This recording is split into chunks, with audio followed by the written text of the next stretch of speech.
പള്ളിയുടെ മഹൽ ജമാഅത്ത് കമ്മിറ്റിയുടെ ബഹുമാനപ്പെട്ട അഷീഖ് അലിയുൽ ഉഫി തങ്ങൾ അവരുടെ ഉറുസ് മുബാറക്കിന്റെ പ്രൗഢോജ്വലമായ വേദിയിൽ ഉപവിഷ്ടരായ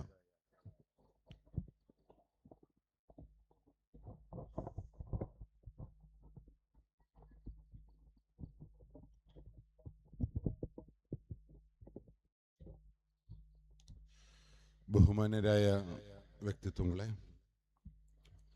ഈ പരിപാടിയുടെ ആരാധനാ അധ്യക്ഷൻ മഹല് വൈസ് പ്രസിഡന്റ് ശ്രീ കാസിം ഹന, ഫൈസൽ കുണ്ടത്തിൽ ഉൾപ്പെടെ ഗുരുതുല്യരായ പ്രിയപ്പെട്ടവരെ, വളരെ സന്തോഷമുണ്ടൊരു പെരിങ്ങത്തൂർ ജുമുഅത്ത് പള്ളി പോലുള്ളൊരു പ്രൗഢോജ്വലമായ പേരുള്ള ഒരു പള്ളിയുടെ പരിസരത്ത് ഒരു മഹാനന്റെ പേരിൽ നടക്കുന്ന ഉറൂസിൽ ലഹരിക്കെതിരെയുള്ള ഒരു പോരാട്ടത്തിന്റെ ഭാഗമായി ഒരു സബ്ജക്റ്റ് തെരഞ്ഞെടുത്തതിൽ ഈ കമ്മിറ്റിയോട് ഭാരവാഹികളോട് ആദ്യമേ നന്ദി പ്രകാശിപ്പിക്കുകയാണ്. കാലത്തിനനുസൃതമായ ഒരു വിഷയമെന്ന് മാത്രമേ പറയാൻ പറ്റുള്ളൂ. പക്ഷെ സെലക്ട് ചെയ്ത മനുഷ്യൻ ഞാനായിപ്പോയി എന്ന് മാത്രമേ ഉള്ളൂ ഒരു തെറ്റ്.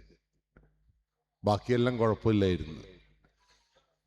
പക്ഷെ ലഹരിക്കെതിരെയുള്ള പോരാട്ടത്തിൽ കേരള ഗവൺമെന്റ് അതിൻ്റെ ആദ്യ 10 പരിപാടികളിൽ ഏറ്റവും പ്രധാനപ്പെട്ട ഒരു പരിപാടിയായി അവതരിപ്പിച്ചത്, അഭിമാന പുരസ്സരം അവതരിപ്പിച്ചത് operation Toofan the narco hunt എന്ന് പറയുന്ന പരിപാടിയാണ്. എന്തുകൊണ്ടായിരിക്കും ഒരു ഗവൺമെന്റ് ലഹരിക്കെതിരെയുള്ള ഒരു പരിപാടി ജനങ്ങളെ സ്വാധീനിച്ചുകൊണ്ട്, ആകർഷിച്ചുകൊണ്ട്, അല്ലെങ്കിൽ കേരള പോലീസിനെ, അല്ലെങ്കിൽ കേരള എക്സൈസ് ഡിപ്പാർട്ട്മെന്റിനെ, വിദ്യാഭ്യാസ വകുപ്പിനെ, മത സാംസ്കാരിക രാഷ്ട്രീയ പ്രവർത്തകരൊക്കെ ചേർത്ത് പിടിച്ചുകൊണ്ട് എന്തുകൊണ്ടായിരിക്കും ഇങ്ങനെ ഒരു പരിപാടി സംഘടിപ്പിച്ചതെന്ന് എൻ്റെ മുമ്പിൽ ഇരിക്കുന്ന ആരെങ്കിലും ചിന്തിച്ചിട്ടുണ്ടോ എന്ന് എനിക്കറിയില്ല. എനിക്ക് നിങ്ങളെ കാണുമ്പോൾ വളരെ സന്തോഷം തോന്നുന്നു. നിങ്ങൾക്ക് ഒരു ടെൻഷനും ഇല്ല. നിങ്ങളെ ഇപ്പം ടെൻഷൻ ഉറൂസ് മുബാറക്ക് കുറച്ച് കഴിയുമ്പോൾ ഇതിൻ്റെ പ്രസാദത്തെക്കുറിച്ച് ഒക്കെയാണ് നിങ്ങളെ ചിന്ത. ഈ നാടിലെ ലഹരിയെക്കുറിച്ച്, ഈ നാടിൻ്റെ നാശത്തെക്കുറിച്ച്, നമ്മുടെ നിലനിൽപ്പിനെ കുറിച്ച് നിങ്ങൾ ചിന്തിച്ചിട്ടുണ്ടോ എന്ന് എനിക്കറിയില്ല. അതുകൊണ്ട് തന്നെയാണ് ശരിക്കും ഋഷാദ് സിംഗ് സാറൊക്കെ ആയിരുന്നു നിങ്ങളോട് സംസാരിക്കേണ്ടിയിരുന്നത്. എൻ്റെ മുമ്പിലിരിക്കുന്ന ആളോട് ലഹരിയെക്കുറിച്ച് പറഞ്ഞിട്ട് കാര്യമില്ല. കാരണം നിങ്ങൾ ഇതുവരെ ലഹരി ഉപയോഗിക്കാത്തല്ല മനുഷ്യന്മാർ എൻ്റെ മുമ്പിലിരിക്കുന്നത്. അപ്പൊ നിങ്ങളോട് ഇത് പറഞ്ഞിട്ട് ഇനി നാളെ തൊട്ട് ഇത് ഉപയോഗിക്കുമോ എന്നുള്ള പേടിയാണ് എനിക്ക്. വളരെ സമാധാനത്തോടു കൂടി കഴിഞ്ഞു പോകുന്ന കുടുംബത്തെ ഈ സംസാരത്തോടു കൂടി ഒരു കുടുംബത്തിൽ പ്രശ്നം ഉണ്ടാവുമോ എന്നുള്ള പേടി എനിക്കുണ്ട്. ലഹരി വിരുദ്ധ പോരാട്ടത്തിന്റെ ഏറ്റവും വലിയ തകരാറ് അതാണ്. ഞാൻ ആ വിഷയം, ലഹരിയെക്കുറിച്ചൊന്നും ഞാൻ സംസാരിക്കുന്നില്ല. ഒരു ലഹരിയുടെ പേരും ഞാൻ പരാമർശിക്കാൻ ഉദ്ദേശിക്കുന്നില്ല. പക്ഷെ എൻ്റെ മുമ്പിലിരിക്കുന്ന മനുഷ്യജന്മങ്ങളോട്, നല്ല മനസ്സുകളോട് എനിക്ക് പറയാനുള്ളതെന്നറിയാം. ഇന്ന് ഞാൻ വരുമ്പോൾ വളരെ സങ്കടമുള്ളൊരു വാർത്തയുമായിട്ടാണ് ഞാൻ അതുകൊണ്ടാണ് ഞാൻ ഈ ലൈവ് ഇടരുത് എന്ന് പറഞ്ഞത്. 2-3 നമ്മളെ വല്ലാണ്ട് വിഷമിപ്പിച്ച കുറെ സംഭവങ്ങൾ നമ്മളെ നാട്ടിൽ നടന്നുകൊണ്ടിരിക്കുന്നു. ഇനിയിപ്പം ഈ ലൈവ് ഇടുമ്പോഴും നല്ല അർത്ഥത്തിലാണ് ലൈവൊക്കെ ഇടുന്നത്. പക്ഷെ ഞാൻ പറയുന്നതും നല്ല അർത്ഥത്തിലാണ്. പക്ഷെ അവരുടെ കുടുംബാംഗങ്ങൾ ഈ ലഹരി മാഫിയൊക്കെ നമുക്കെതിരെ പരാതിയായിട്ട് നടക്കുക. എൻ്റെ കുടുംബത്തെ അപമാനിച്ചു, എങ്ങനെയാണ് അത് സ്റ്റേജിൽ പറയാന്നൊക്കെ ചോദിച്ചിട്ട്. പക്ഷെ ഈ നാട്ടിൽ നടക്കുന്ന സംഗതികളൊക്കെ നിങ്ങൾ അറിയണമെന്നാണ് എൻ്റെ ഒരു ആഗ്രഹം. ഈ സംഗതികൾ നിങ്ങളുടെ വീട്ടകങ്ങളിലേക്ക്, ഈ പെരിങ്ങത്തൂരിന്റെ മണ്ണിലേക്ക് വരരുതെന്നാണ് ഞങ്ങളുടെ ആഗ്രഹം.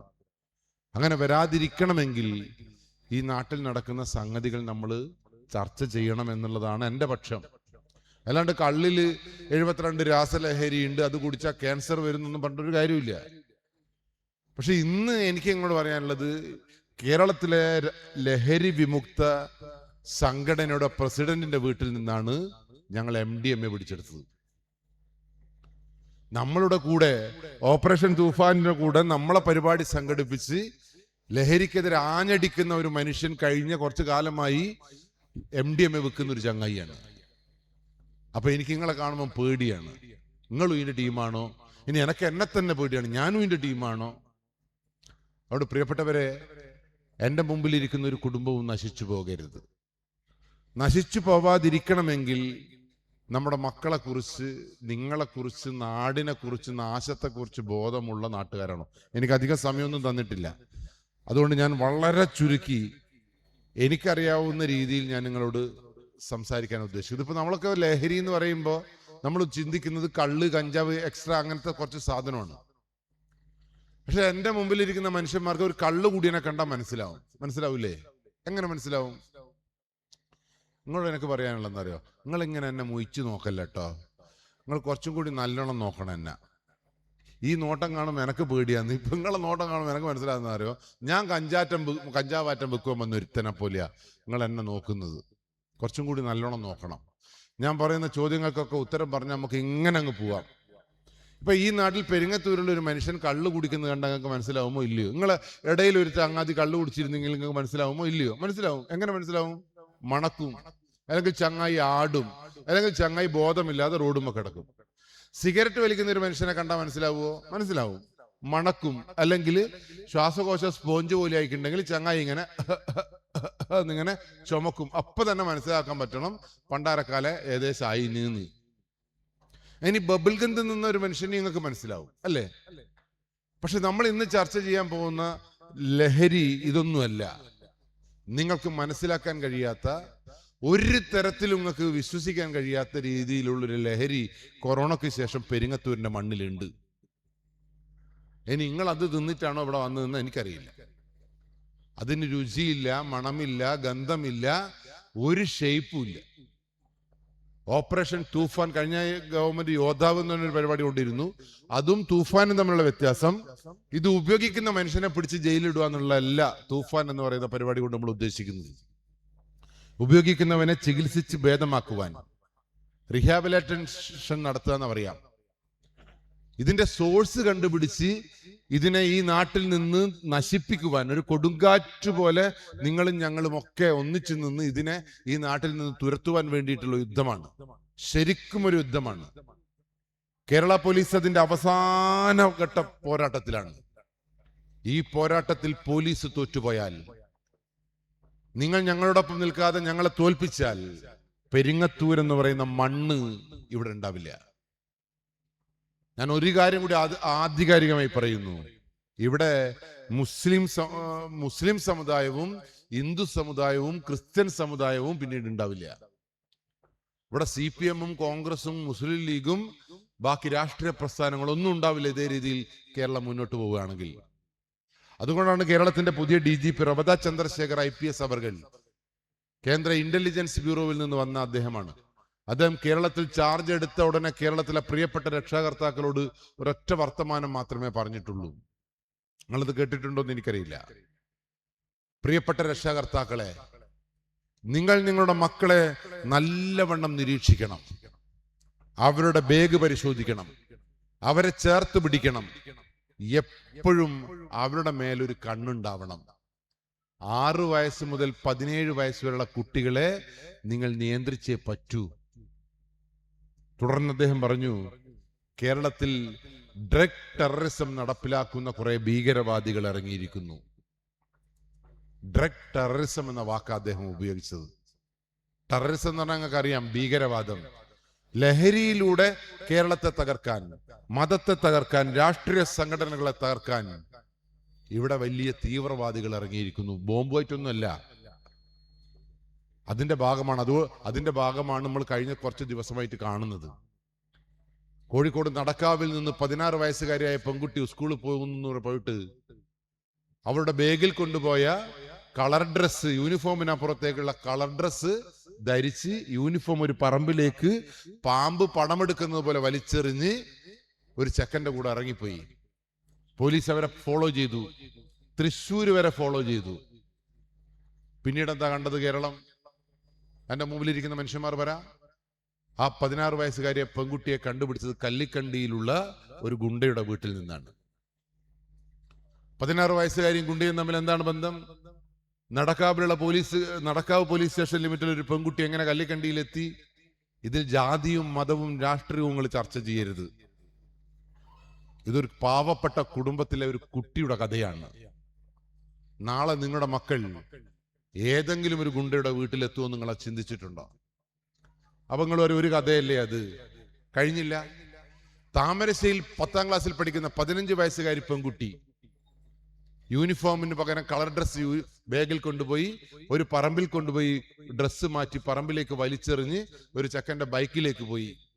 വീട്ടുകാർ പരാതി കൊടുത്തപ്പോ പോലീസ് അതിന്റെ പുറകെ പോയപ്പോ ഒരു ചെക്കന്റെ ബൈക്കിലാ പോയതെന്ന് പറഞ്ഞു. ഒരു കാട്ടിന്റെ കുറ്റിയിൽ അവളും വേറൊരുത്തന്നെ നിൽക്കുന്നത് കണ്ടു. 2ാമത്തെ ദിവസം ഇന്നലെ ആ പെൺകുട്ടിയെ പോലീസ് പിടിച്ചു. പോലീസല്ല, നാട്ടുകാരുടെ സഹായത്തോടു കൂടിയാണ് പോലീസ് പിടിച്ചത്. പെൺകുട്ടി എവിടെയായിരുന്നു? 15 വയസ്സുള്ള പെൺകുട്ടി ഒരു ഭീകര കാടിന്റെ നടുവിൽ അവർ പോകുമ്പോ താർപോളിനും കയരും 12 കിലോ അരിയും ഉണക്ക് മത്തിയും ചമ്മന്തി ഉണ്ടാക്കേണ്ട സാധനവും കൊണ്ടുപോയിട്ട് ഒരാൺകുട്ടിയുടെ കൂടെ ജീവിക്കട്ടെ അവൾ. 2 ആൺകുട്ടികളുടെ കൂടെ ഒരു ഘോര വനത്തിൽ ആരും സഞ്ചരിക്കാൻ വഴിയില്ലാത്തൊരു സ്ഥലത്ത് കുടിൽ കെട്ടി താമസിച്ചിട്ടുണ്ട് എങ്കിൽ കേരളത്തിലെ കുട്ടികൾ എവിടം വരെ എത്തി എന്ന് നിങ്ങൾ ചർച്ച ചെയ്തോളി. ഞാനും നിങ്ങളും തമ്മിലുള്ള വ്യത്യാസമാണ്. ഓപ്പറേഷൻ തൂഫാൻ എന്ന് പറയുന്ന പരിപാടിയിൽ നിങ്ങളുടെ തലച്ചോറിലേക്ക് ഈ കഥ പറഞ്ഞു തരുന്നത് എന്തിനാണെന്നറിയോ? ഇന്ന് അവിടെ നടന്ന കഥ നാളെ നിങ്ങളുടെ വീട്ടിലേക്ക് വരാതിരിക്കാൻ, ഈ നാട് നശിക്കാതിരിക്കാൻ. എനിക്കും നിങ്ങൾക്കും തമ്മിലുള്ള വ്യത്യാസം അതാണ്. ഞാനൊരു പാവപ്പെട്ട സുന്ദരനായ പോലീസുകാരനാണ്. സൗന്ദര്യം മാത്രമാണ് എന്റെ ശക്തി. അന്തങ്ങൾ ചിരിച്ചേ? ഇത് തന്നെയാ വിഷയവും. ഇവിടെ ചർച്ച ചെയ്യപ്പെടേണ്ട വിഷയം അതാണ്. എനിക്ക് സൗന്ദര്യമുണ്ട് എന്ന് വിശ്വസിക്കാൻ കഴിയാത്ത ഒരു മനുഷ്യ ജന്മത്തെ നമുക്ക് അംഗീകരിക്കാൻ കഴിയില്ല. എനിക്ക് സൗന്ദര്യമുണ്ട്, ഞാനങ്ങ് എന്റെ 9ാം ക്ലാസ്സിലെ മോളും പറയുന്നുണ്ട് എനിക്ക് സൗന്ദര്യമുണ്ട്. ഒരു പൗഡർ ഇടാതെ ഓക്ക് എനിക്ക് സൗന്ദര്യമുണ്ട് എന്ന് പറയാൻ കഴിയുന്ന ഒരു കുട്ടിയാക്കി എന്റെ മക്കളെ വളർത്തണം എന്നാണ് എന്റെ ആഗ്രഹം. പക്ഷെ എനിക്ക് പേടിയാണ്. എന്റെ പോലീസ് സ്റ്റേഷനിൽ ചെല്ലുമ്പോൾ എനിക്ക് പേടിയാണ്. പോലീസ് സ്റ്റേഷനിൽ പോലീസുകാരന് ധൈര്യത്തോടു കൂടി ജോലി ചെയ്യാൻ കഴിയുന്നില്ല. മനസ്സിലാക്കിയോ നിങ്ങള്? മിനിഞ്ഞാന്ന് ഈ നാട്ടിലെ സ്കൂളിലെ 16ഉം 17ഉം വയസ്സുള്ള കുട്ടികൾ അടികൂടി 2-3 കുട്ടികളെ പോലീസ് സ്റ്റേഷനിലേക്ക് കൂട്ടിക്കൊണ്ടുവന്ന്. അപ്പൊ നമ്മൾ ഇവരെ അവിടെ നിന്നും ഒരു പ്രശ്നം തന്നെ ആയപ്പോ ഒരു കുട്ടീനെ ലോക്കപ്പിലിട്ട് ഒരു കുട്ടീനെ പുറത്ത് വെച്ച്. ഒരു 10-18 വയസ്സായിട്ടുണ്ടാവും. ഒരു അരമണിക്കൂർ കഴിഞ്ഞപ്പോ ഒരു 1-2 മണിക്കൂർ കഴിഞ്ഞപ്പോ അത് അവിടെ കിടക്കുക. നമ്മൾ നോക്കുമ്പോൾ പായിൽ കിടക്കുന്നുണ്ട്. ഒരു 3 മണിക്കൂർ കഴിഞ്ഞപ്പോ നമ്മൾ ലോക്കപ്പിന്റെ കമ്പിക്ക് പടപടപടപടാന്നുള്ള അടി. നമ്മൾ ഓടിച്ചെന്ന് നോക്കുമ്പോൾ കണ്ട കാഴ്ച എന്നറിയോ? ഈ 18 വയസ്സുകാരൻ ലോക്കപ്പിന്റെ അഴിയിൽ തല്ല ഇങ്ങനെ കുത്തി കുത്തി ഈ സൈഡിൽ നിന്ന് രക്തം ചെതറുന്നു. പോലീസുകാരനുള്ള ഫസ്റ്റ് എയ്ഡ് സാധനം എടുത്ത് ലോക്കപ്പിന്റെ ഉള്ളിലേക്ക് കടന്നു ചെന്നപ്പോ ആ ചെക്കൻ ചെയ്ത പരിപാടി എന്നറിയോ? അവന്റെ കയ്യിൽ അവൻ തന്നെ അപ്പിയിട്ട് പോലീസിന്റെ നേരെ എറിഞ്ഞ്. 18 വയസ്സുകാരൻ ചെയ്ത വികൃതിയായത്. നിങ്ങൾ അങ്ങനെ എന്തെങ്കിലും ഒരു സ്വപ്നം നിങ്ങളെ മക്കൾ അങ്ങനെ ചെയ്യുമെന്ന് നിങ്ങൾ പ്രതീക്ഷിക്കുന്നുണ്ടോ? ഇവിടെ അപ്പുറത്തുള്ള സ്കൂളിൽ 10ാം ക്ലാസ്സിലെ കുട്ടികൾ ഇൻസ്റ്റഗ്രാമിൽ പോസ്റ്റ് ഇട്ടതിന്റെ പേര് വഴക്ക് കൂടിയപ്പോ ആ പറമ്പിൽ കണ്ട കുപ്പി അല്ലെങ്കിൽ അവന്റെ ബാഗിലുള്ള കുപ്പിയാണെന്ന് നമ്മൾ അറിയില്ല. ആ കുപ്പി പൊട്ടിച്ചുകൊണ്ട് മറ്റവന്റെ നെഞ്ചത്തേക്ക് കയറ്റിയത് ഈ 6 കിലോമീറ്റർ ചുറ്റളവുള്ള സ്കൂളിലെ 10ാം ക്ലാസ്സിലെ ചെക്കനാണ്. നമ്മുടെ ഈ നാട്ടിലെ തന്നെയുള്ള 10ാം ക്ലാസ്സിലെ കുട്ടിയാണ് അങ്ങോട്ടും ഇങ്ങോട്ടും വഴക്ക് കൂടിയിട്ട് 10ാം ക്ലാസ്സിലെ സ്വന്തം കൂടപ്പിറപ്പിനെ പോലെ സ്നേഹിക്കേണ്ടുന്ന ചെക്കൻ ഈ ചെക്കനെ അടിച്ചതിന്റെ പേരിൽ 4 വാരിയല് പൊട്ടിയതും നിങ്ങൾക്ക് വേണമെങ്കിൽ ഹോസ്പിറ്റലിൽ പോയി കാണാം. എനിക്കതുകൊണ്ട് പേടിയാണ്. നിങ്ങൾ പോലീസ് സ്റ്റേഷനിൽ വരാത്തതുകൊണ്ടാണ്.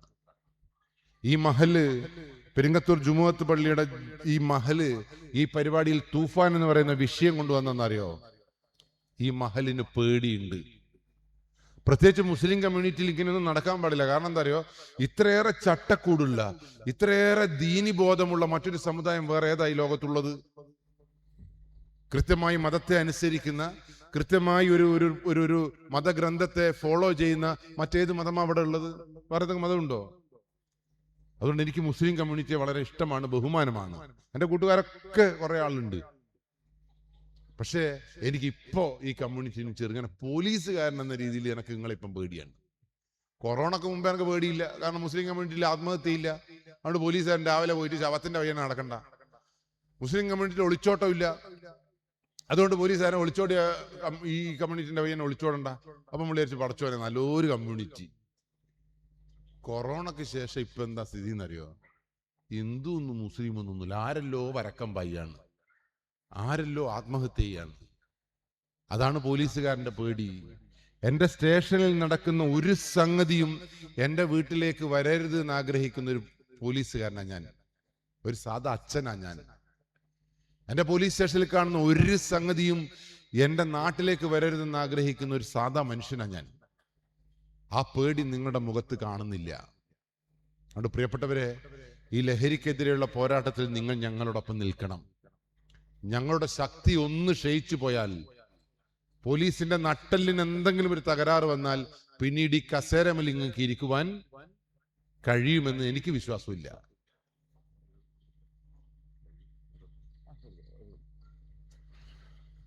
അതുകൊണ്ട് ഇനി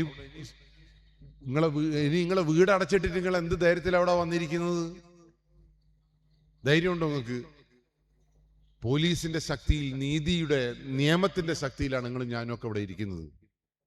പോലീസുകാരൻ സംസാരിക്കുന്നത് അവന്റെ എക്സ്പീരിയൻസിലാണ്.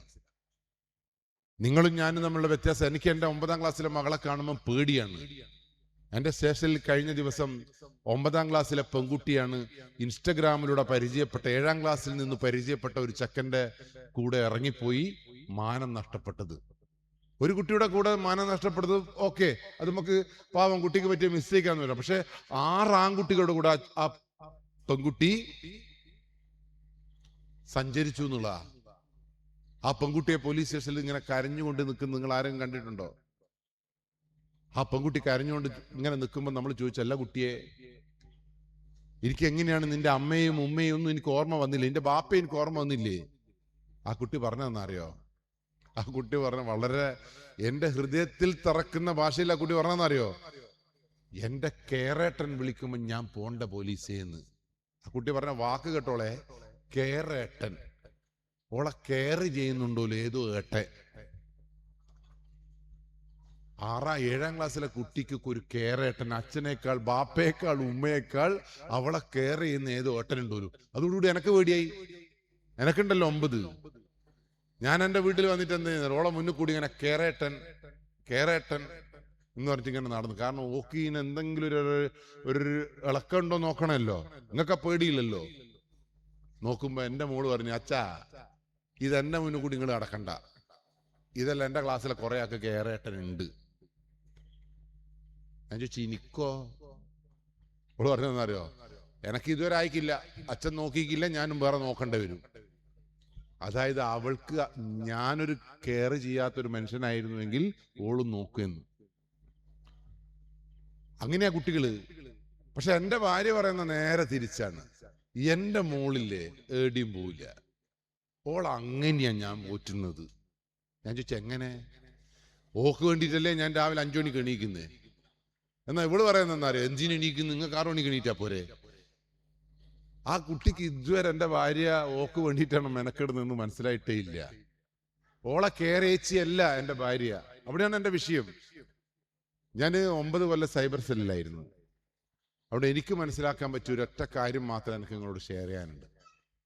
ഞാനിവിടെ 10-15 ഏകദേശം 3750 ഒളിച്ചോടം ഞാൻ കണ്ടിട്ടുണ്ട്.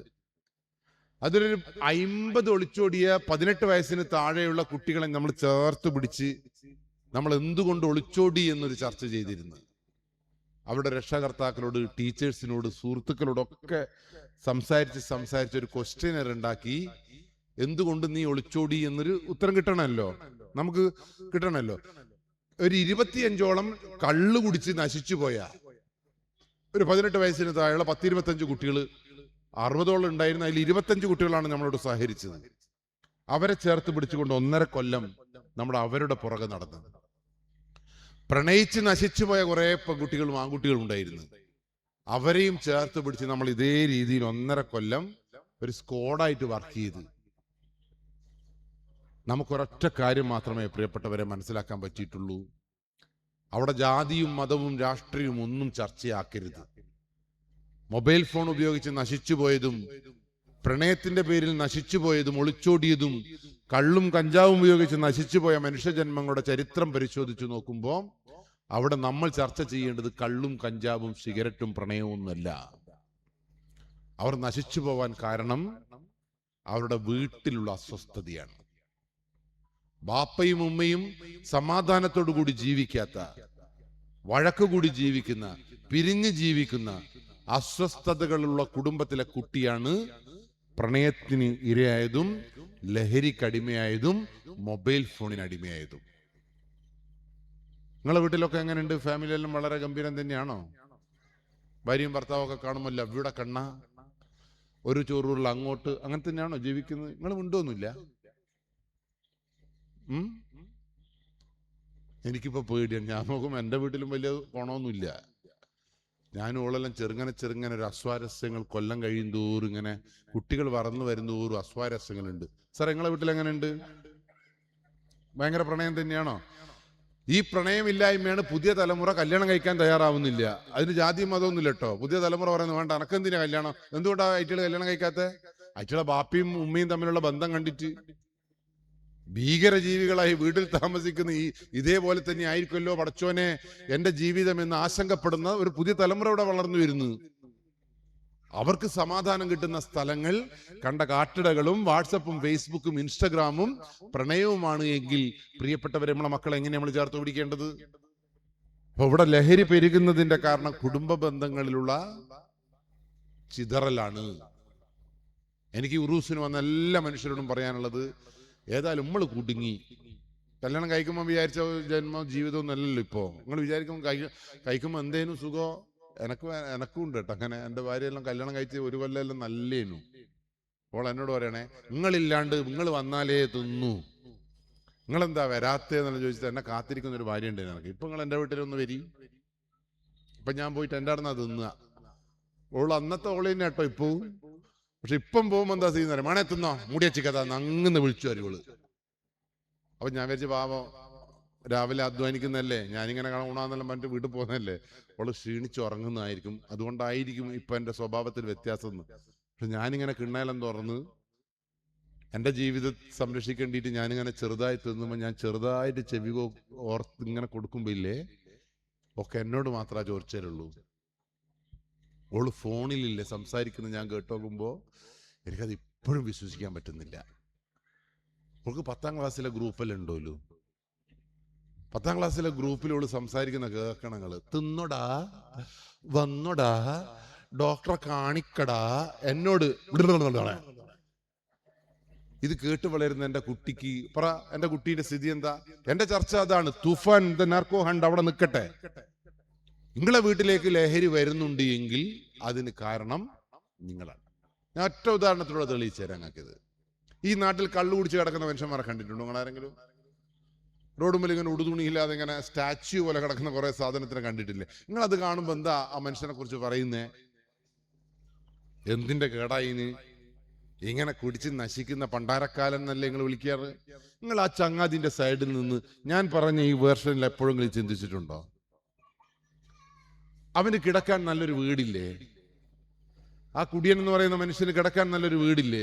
അവനെ കാത്തിരിക്കുന്ന ഭാര്യയില്ലേ? അവനെ പ്രതീക്ഷയോട് കാത്തിരിക്കുന്ന മക്കളില്ലേ? അവന് കിടക്കാൻ കിടക്കയില്ലേ? കട്ടിലില്ലേ? ഈ കട്ടിലും ഭാര്യയും മക്കളും ഒക്കെ ഉള്ള വീട്ടിലെ ചങ്ങാതി എന്തിനാ ഈ റോഡിൽ ഇങ്ങനെ കിടക്കേണ്ട ആവശ്യം എന്താ? ആ ചങ്ങാതിക്ക് നിങ്ങൾ ഉറപ്പിച്ചോ, വീട്ടിൽ സമാധാനം ഉണ്ടാവില്ല. ശരിയാണോ തെറ്റാണോ? അപ്പൊ ലഹരിക്കെതിരെ നമ്മൾ പോരാട്ടം തുടങ്ങേണ്ട എവിടുന്ന? ഈ മഹലിൽ നിന്നല്ല, സ്വന്തം വീടുകളിൽ നിന്ന് ഇന്നു മുതൽ ഓരോ ആളുകളും നല്ല രീതിയിൽ എൻ്റെ കുടുംബം ശക്തമാണോ എന്ന് ചിന്തിച്ചു കൊണ്ടുപോകണം തുടങ്ങാൻ. എന്തിനാ ഞങ്ങളെ കുടുംബം നല്ലോണം നിൽക്കണം എന്ന് ആഗ്രഹിക്കുന്നത്? കള്ളു കുടിക്കുന്ന മനുഷ്യനെ നമുക്ക് തടയാം, ചികിത്സയുണ്ട് എന്ന്. വിമുക്തി മിഷന്റെ ഭാഗമായി എല്ലാ താലൂക്ക് ഓഫീസിലും കള്ളു കുടിക്കുന്ന മനുഷ്യന്മാരെ വില്ലിങ് ആണെങ്കിൽ ശരിക്കും ചികിത്സ എടുത്താൽ 100% കള്ളുകുടിയിൽ നിന്ന് മോചിപ്പിക്കാൻ പറ്റും. പ്രമേഹം വന്നാൽ ചികിത്സിച്ച് മാറ്റാൻ പറ്റുമോ? ഗുളികയും ഇൻസുലിൻ കുടിച്ച് ആജീവനാന്തം കുത്തി മരിക്കണം. BP മരുന്നുണ്ടോ? പരിപൂർണമായിട്ട് സൊല്യൂഷൻ ഉണ്ടോ? ഇല്ല. ഗുളിക കുടിച്ച് പണ്ടാരടങ്ങണം. പക്ഷെ കള്ളുകുടിക്ക്, സിഗരറ്റ് വലിക്ക് ഈ കേരളത്തിൽ, ഈ ലോകത്ത് കൃത്യമായ ചികിത്സയുണ്ട്. കള്ളുകുടിയും സിഗരറ്റ് വലിയും ഒരു അസുഖമാണ്, തിരുത്തണം. പക്ഷെ അതിനപ്പുറത്തേക്ക് കള്ളു കുടിച്ചാൽ, നിങ്ങൾ പറഞ്ഞു ഒരു മനുഷ്യനെ ബസ് കയറുമ്പോൾ മനസ്സിലാവും. ഇപ്പൊ സ്റ്റേജ് മുമ്പിൽ ഞാൻ കള്ളു കുടിച്ചിട്ടാ വന്നെങ്കിൽ നിങ്ങൾക്കൊക്കെ മനസ്സിലാവും, ഇല്ലേ സാർ? മനസ്സിലാവൂലേ? പക്ഷെ ആധുനിക ലഹരി, ഡിജിറ്റൽ ലഹരി, അത് നിങ്ങൾക്ക് മനസ്സിലാവില്ല. അതുകൊണ്ടാണ് തൂഫാൻ ദ നാർക്കോ ഹണ്ട് എന്ന് പറയുന്ന ഏറ്റവും ശക്തമായ പരിപാടിയുമായിട്ട് കേരള ഗവൺമെന്റ് മുന്നോട്ട് പോകുന്നത്. ആ നാർക്കോ ഹണ്ടിൽ നിങ്ങളും ഞങ്ങളുടെ കൂടെ ഒരു വാരിയറായി, ഒരു യോദ്ധാവായി നിങ്ങൾ ഞങ്ങളുടെ കൂടെ നിന്നിട്ടില്ല എങ്കിൽ ഈ ഇരുത്തം ഇനി ഉണ്ടാവില്ല. അത്രയേറെ ഭീകരമാണ് ഡിജിറ്റൽ ലഹരി. 16 വയസ്സുകാരുടെ ബന്ധം ഭീകരന്മാരുമായിട്ടാണ്. ഞാൻ ഒരു എക്സാമ്പിളും കൂടി പറയാം.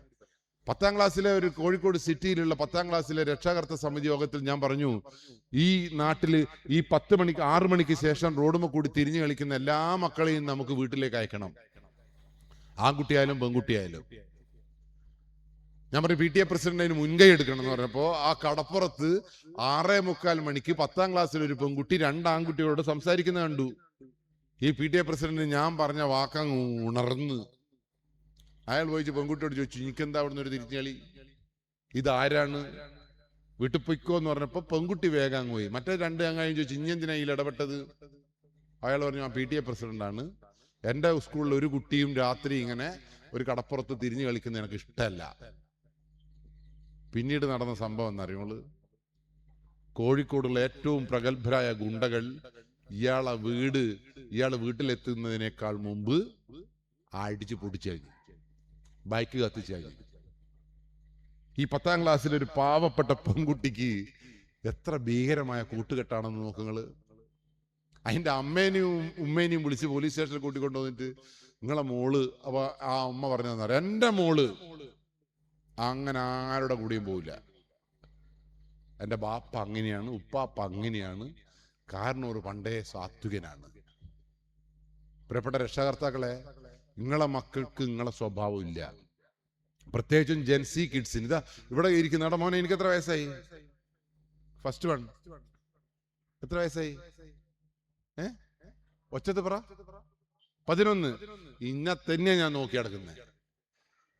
ഈ കുട്ടീനെ ഞങ്ങൾക്ക് മനസ്സിലായി, ഈ കുട്ടീനെ നമുക്ക് മനസ്സിലായി. നമ്മളെ DGP അദ്ദേഹം പറഞ്ഞ എന്താ, 6 വയസ്സ് മുതൽ 18 വയസ്സ് വരെയുള്ള കുട്ടികളെ നല്ലോണം നോക്കണം. നിങ്ങളെല്ലാവരും ഓനെ നോക്കിയാട്ടെ. ഓനെന്താ തകരാറുണ്ടോ? എടാ മോനെ, ഇനി ഒന്നും വിചാരിക്കണ്ട കേട്ടോ, എനിക്ക് മനസ്സിലാകണ്ടിട്ട്, എനിക്ക് പോലെയല്ല മനസ്സിലാക്കി, ഇവനെല്ലാരും മനസ്സിലായി കേട്ടോ. ഓന്റെ പ്രത്യേകതയും കൂടി പറഞ്ഞാലേ നമുക്ക് ഈ നാർക്കോ ഹണ്ടിന്റെ ഒരു പരിപൂർണത കിട്ടൂ. ഈ കുട്ടിയുടെ പ്രത്യേകത എന്താ അറിയോ? ഇവർക്ക് ഇങ്ങളിയൊന്നും സ്വഭാവമല്ല. ആ കുട്ടിക്ക് ലോകം നൽകിയ പേര് 2K കിഡ്സ് എന്നാണ്. 2000-ന് ശേഷം ജനിച്ച മനുഷ്യ ജന്മത്തിന്റെ പേര് 2K കിഡ്സ്. 2K കിഡ്സ് കുറെ കാറ്റഗറി ഉണ്ട്. ആൽഫ, ബീറ്റ, ജെന്നെ, ജെൻബി, ജെൻസി. അത് ജെൻസിയാണ്. ആ ജെൻസിന്റെ ഏറ്റവും വലിയ പ്രത്യേകത എന്ന് പറയുമ്പോൾ, നിങ്ങളെ പോലെ അല്ല സാർ ആ കുട്ടിക്ക് 14 മിനിറ്റിനപ്പുറം ഒരു കസേലമേലും മര്യാദയ്ക്ക് ഇരിക്കാൻ പറ്റൂല. നിങ്ങളെ വീട്ടിലെ 2000-ന് ശേഷം ജനിച്ച കുട്ടികളെല്ലാം ഇല്ല, ഇങ്ങനെ പഠിച്ചോണ്ടേയിരിക്കും. അതിലേക്ക് ഇരിക്കുവാനും പറ്റൂല, നിൽക്കുവാനും പറ്റൂല. ഒരു പുകച്ചിലും എന്തെല്ലോ ഒരു സാധനം ഉണ്ടാവും. ശരിയാണോ തെറ്റാണോ? അത് മനസ്സിലാക്കി കൊണ്ടുപോകണം ഐറ്റുകളെ പോറ്റാൻ. രണ്ടാമത് ഒടുക്കത്തെ ബുദ്ധി ഐറ്റേക്ക്. നമ്മളെല്ലാം ഇങ്ങനെ വിചാരിക്കും നമ്മളെ ഐറ്റുകൾ അങ്ങത്തേക്കുണ്ടാവും. നിങ്ങളിപ്പോ ഇങ്ങനെ നമ്മളെ മനസ്സിലുള്ള ആകെ ഹീറോ ഉണ്ട് നമ്മളെ വൈക്ക്. ഐറ്റോട് ചോദിച്ചോ, ഐറ്റേക്ക് ഹീറോ ഉണ്ടോന്നും പിടിക്കുകയില്ല, വേറെ എന്തെല്ലോ ഐറ്റുകൾ. ഇനി നിങ്ങളെ വീട്ടിലെ റിമോട്ട് കൺട്രോൾ ആയിട്ട് നിങ്ങൾക്ക് എത്ര സ്വിച്ച് അറിയാം? റിമോട്ട് കൺട്രോളിലുള്ള ആ ചോപ്പും പ്ലസും മൈനസും അന്ന് അവനോട് ചോദിച്ചേക്കട്ടെ. ഓൻ പറയും ഇത് കോൺട്രാസ്റ്റ്, ഇത് ബോൺട്രാസ്റ്റ്, ഇത് ബ്രും. ഇങ്ങനെ സകലെന്ന് പറയുമ്പോൾ പല രക്ഷാകർത്താക്കളും പറയും ബുദ്ധി, അവന് ബുദ്ധി.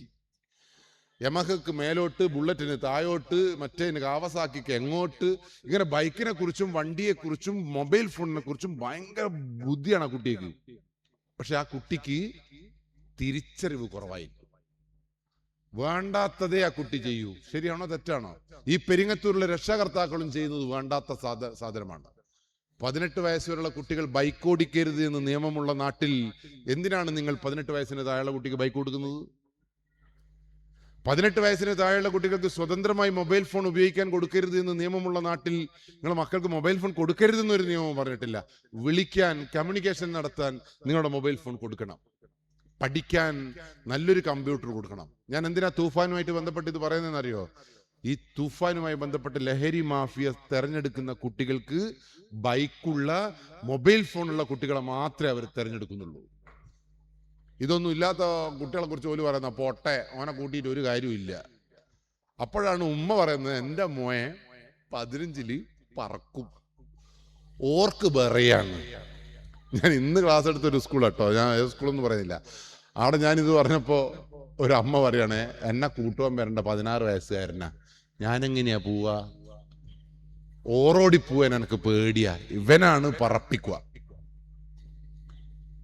ആ കുട്ടി നശിക്കുന്ന നിങ്ങൾക്ക് ചിന്തയുണ്ട്. അതുകൊണ്ട് എനിക്ക് ഈ ബൈക്കുള്ള കുട്ടികളെയെ മാഫിയ സെലക്ട് ചെയ്യുന്നുള്ളൂ, മൊബൈൽ ഫോണുള്ള കുട്ടിയെ വേണ്ടു. പക്ഷെ 18 വയസ്സ് വരെ ഇതൊന്നും അതുകൊണ്ടാണല്ലോ ദുബായിൽ, പിന്നെ എവിടെ ഓസ്ട്രേലിയയിൽ, നോർവേയിൽ, ഇന്തോനേഷ്യയിൽ, എല്ലാ രാജ്യങ്ങളിലും 16 വയസ്സ് വരെയുള്ള കുട്ടികൾക്ക് സോഷ്യൽ മീഡിയ നിരോധിച്ചു കളഞ്ഞു. എന്തിനാ?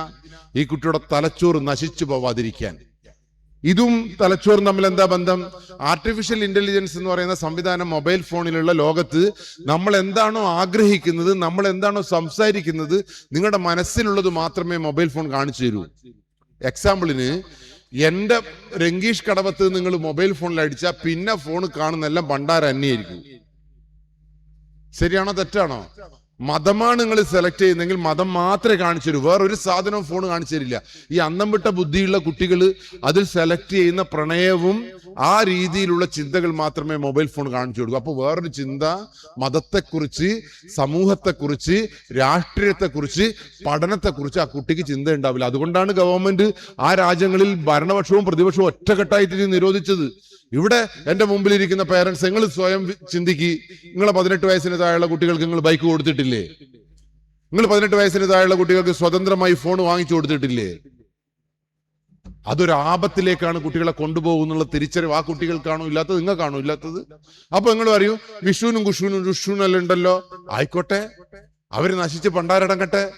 എന്റെ മക്കളെ നിയമത്തിനനുസരിച്ച് പോറ്റണം, എന്റെ മക്കൾ നാശത്തിലേക്ക് പോകരുതെന്ന് ചിന്തിക്കേണ്ടതാരാ? ഇനി എന്താണ് ഇതിന് ഞാൻ എതിരി എന്ന് പറയാൻ കാരണം? ഈ രാസലഹരിയെ കുറിച്ച് നിങ്ങൾക്ക് വലിയ ധാരണയില്ലാത്തതുകൊണ്ട്. നിങ്ങൾ രാസലഹരി കണ്ടിട്ടുണ്ടോ? കണ്ടിട്ടുമില്ല. എന്നാ ഇനി രുചിയില്ല, മണമില്ല, ഗന്ധമില്ല, ഒരു സംഗതിയുമില്ല. എന്നാ ഇന്നു മുതൽ ഇത് പഠിച്ചോളി. ഇന്ന് തൊട്ട് വീട്ടിലുണ്ടോ നോക്കിക്കോളി. നിങ്ങളിങ്ങനെ കുത്തിരിഞ്ഞൊന്നും കാര്യമില്ല. നിങ്ങൾ പഞ്ചസാര കണ്ടിട്ടുണ്ടോ? പഞ്ചസാര അതും കണ്ടിക്കില്ല. ഒരു ചായലെല്ലാം ഇങ്ങനെ ഇട്ടിളക്കുന്ന അതുണ്ടല്ലോ, അതാണ് സാധനം. അങ്ങനത്തെ 2 പഞ്ചസാര തരി. കാരണം എന്താ പറയുക, പല വീട്ടിലും ഇതൊന്നും ഇല്ല, നമ്മൾ കുടിക്കുക മാത്രമുള്ള സാധനം. അടുക്കളയിൽ പഞ്ചസാരയും ചായപ്പൊടി ഏടിയ വെച്ചതെന്ന് വെച്ചാല്, എൻ്റെ വീട്ടിൽ ഞാൻ ഒരു സോള് പോയത്ത് ചായ വെക്കണം എന്ന് വിചാരിച്ചു ഞാൻ ഓരോ കുപ്പിയും തുറന്നു നോക്കുക. മനസ്സിലായില്ല? നിങ്ങൾക്ക് അങ്ങനെ ഫീലിംഗ് ഇല്ല? അപ്പൊ നമ്മളൊന്നും അങ്ങോട്ട് പോകാത്തോണ്ടാണ് നിങ്ങൾക്ക് പഞ്ചസാര എന്ന് പറഞ്ഞ സാധനത്തിന് ഞാൻ പരിചയപ്പെടുത്തേണ്ടി വന്നത്. അത് 2 തരിയാണ് അല്ലെ? ആ തരി ഒട്ടിച്ച പോലെ ഉണ്ടാവും. ഇനി കർപ്പൂരം കണ്ടിട്ടുണ്ടോ? അതും കണ്ടി നിങ്ങൾ മുണ്ടൊന്നുമില്ല. യെസ്, കർപ്പൂരം പോലെ ഉണ്ടാവും. കൽക്കണ്ടി കണ്ടിട്ടുണ്ടോ? അതുപോലെ ഉണ്ടാവും. മുഖത്തിടുന്ന പൗഡർ കണ്ടിട്ടുണ്ടോ? അതുപോലെ ഉണ്ടാവും. കിഴങ്ങിന്റെ പൊടി കണ്ടിട്ടുണ്ടോ? അതുപോലെ ഉണ്ടാവും.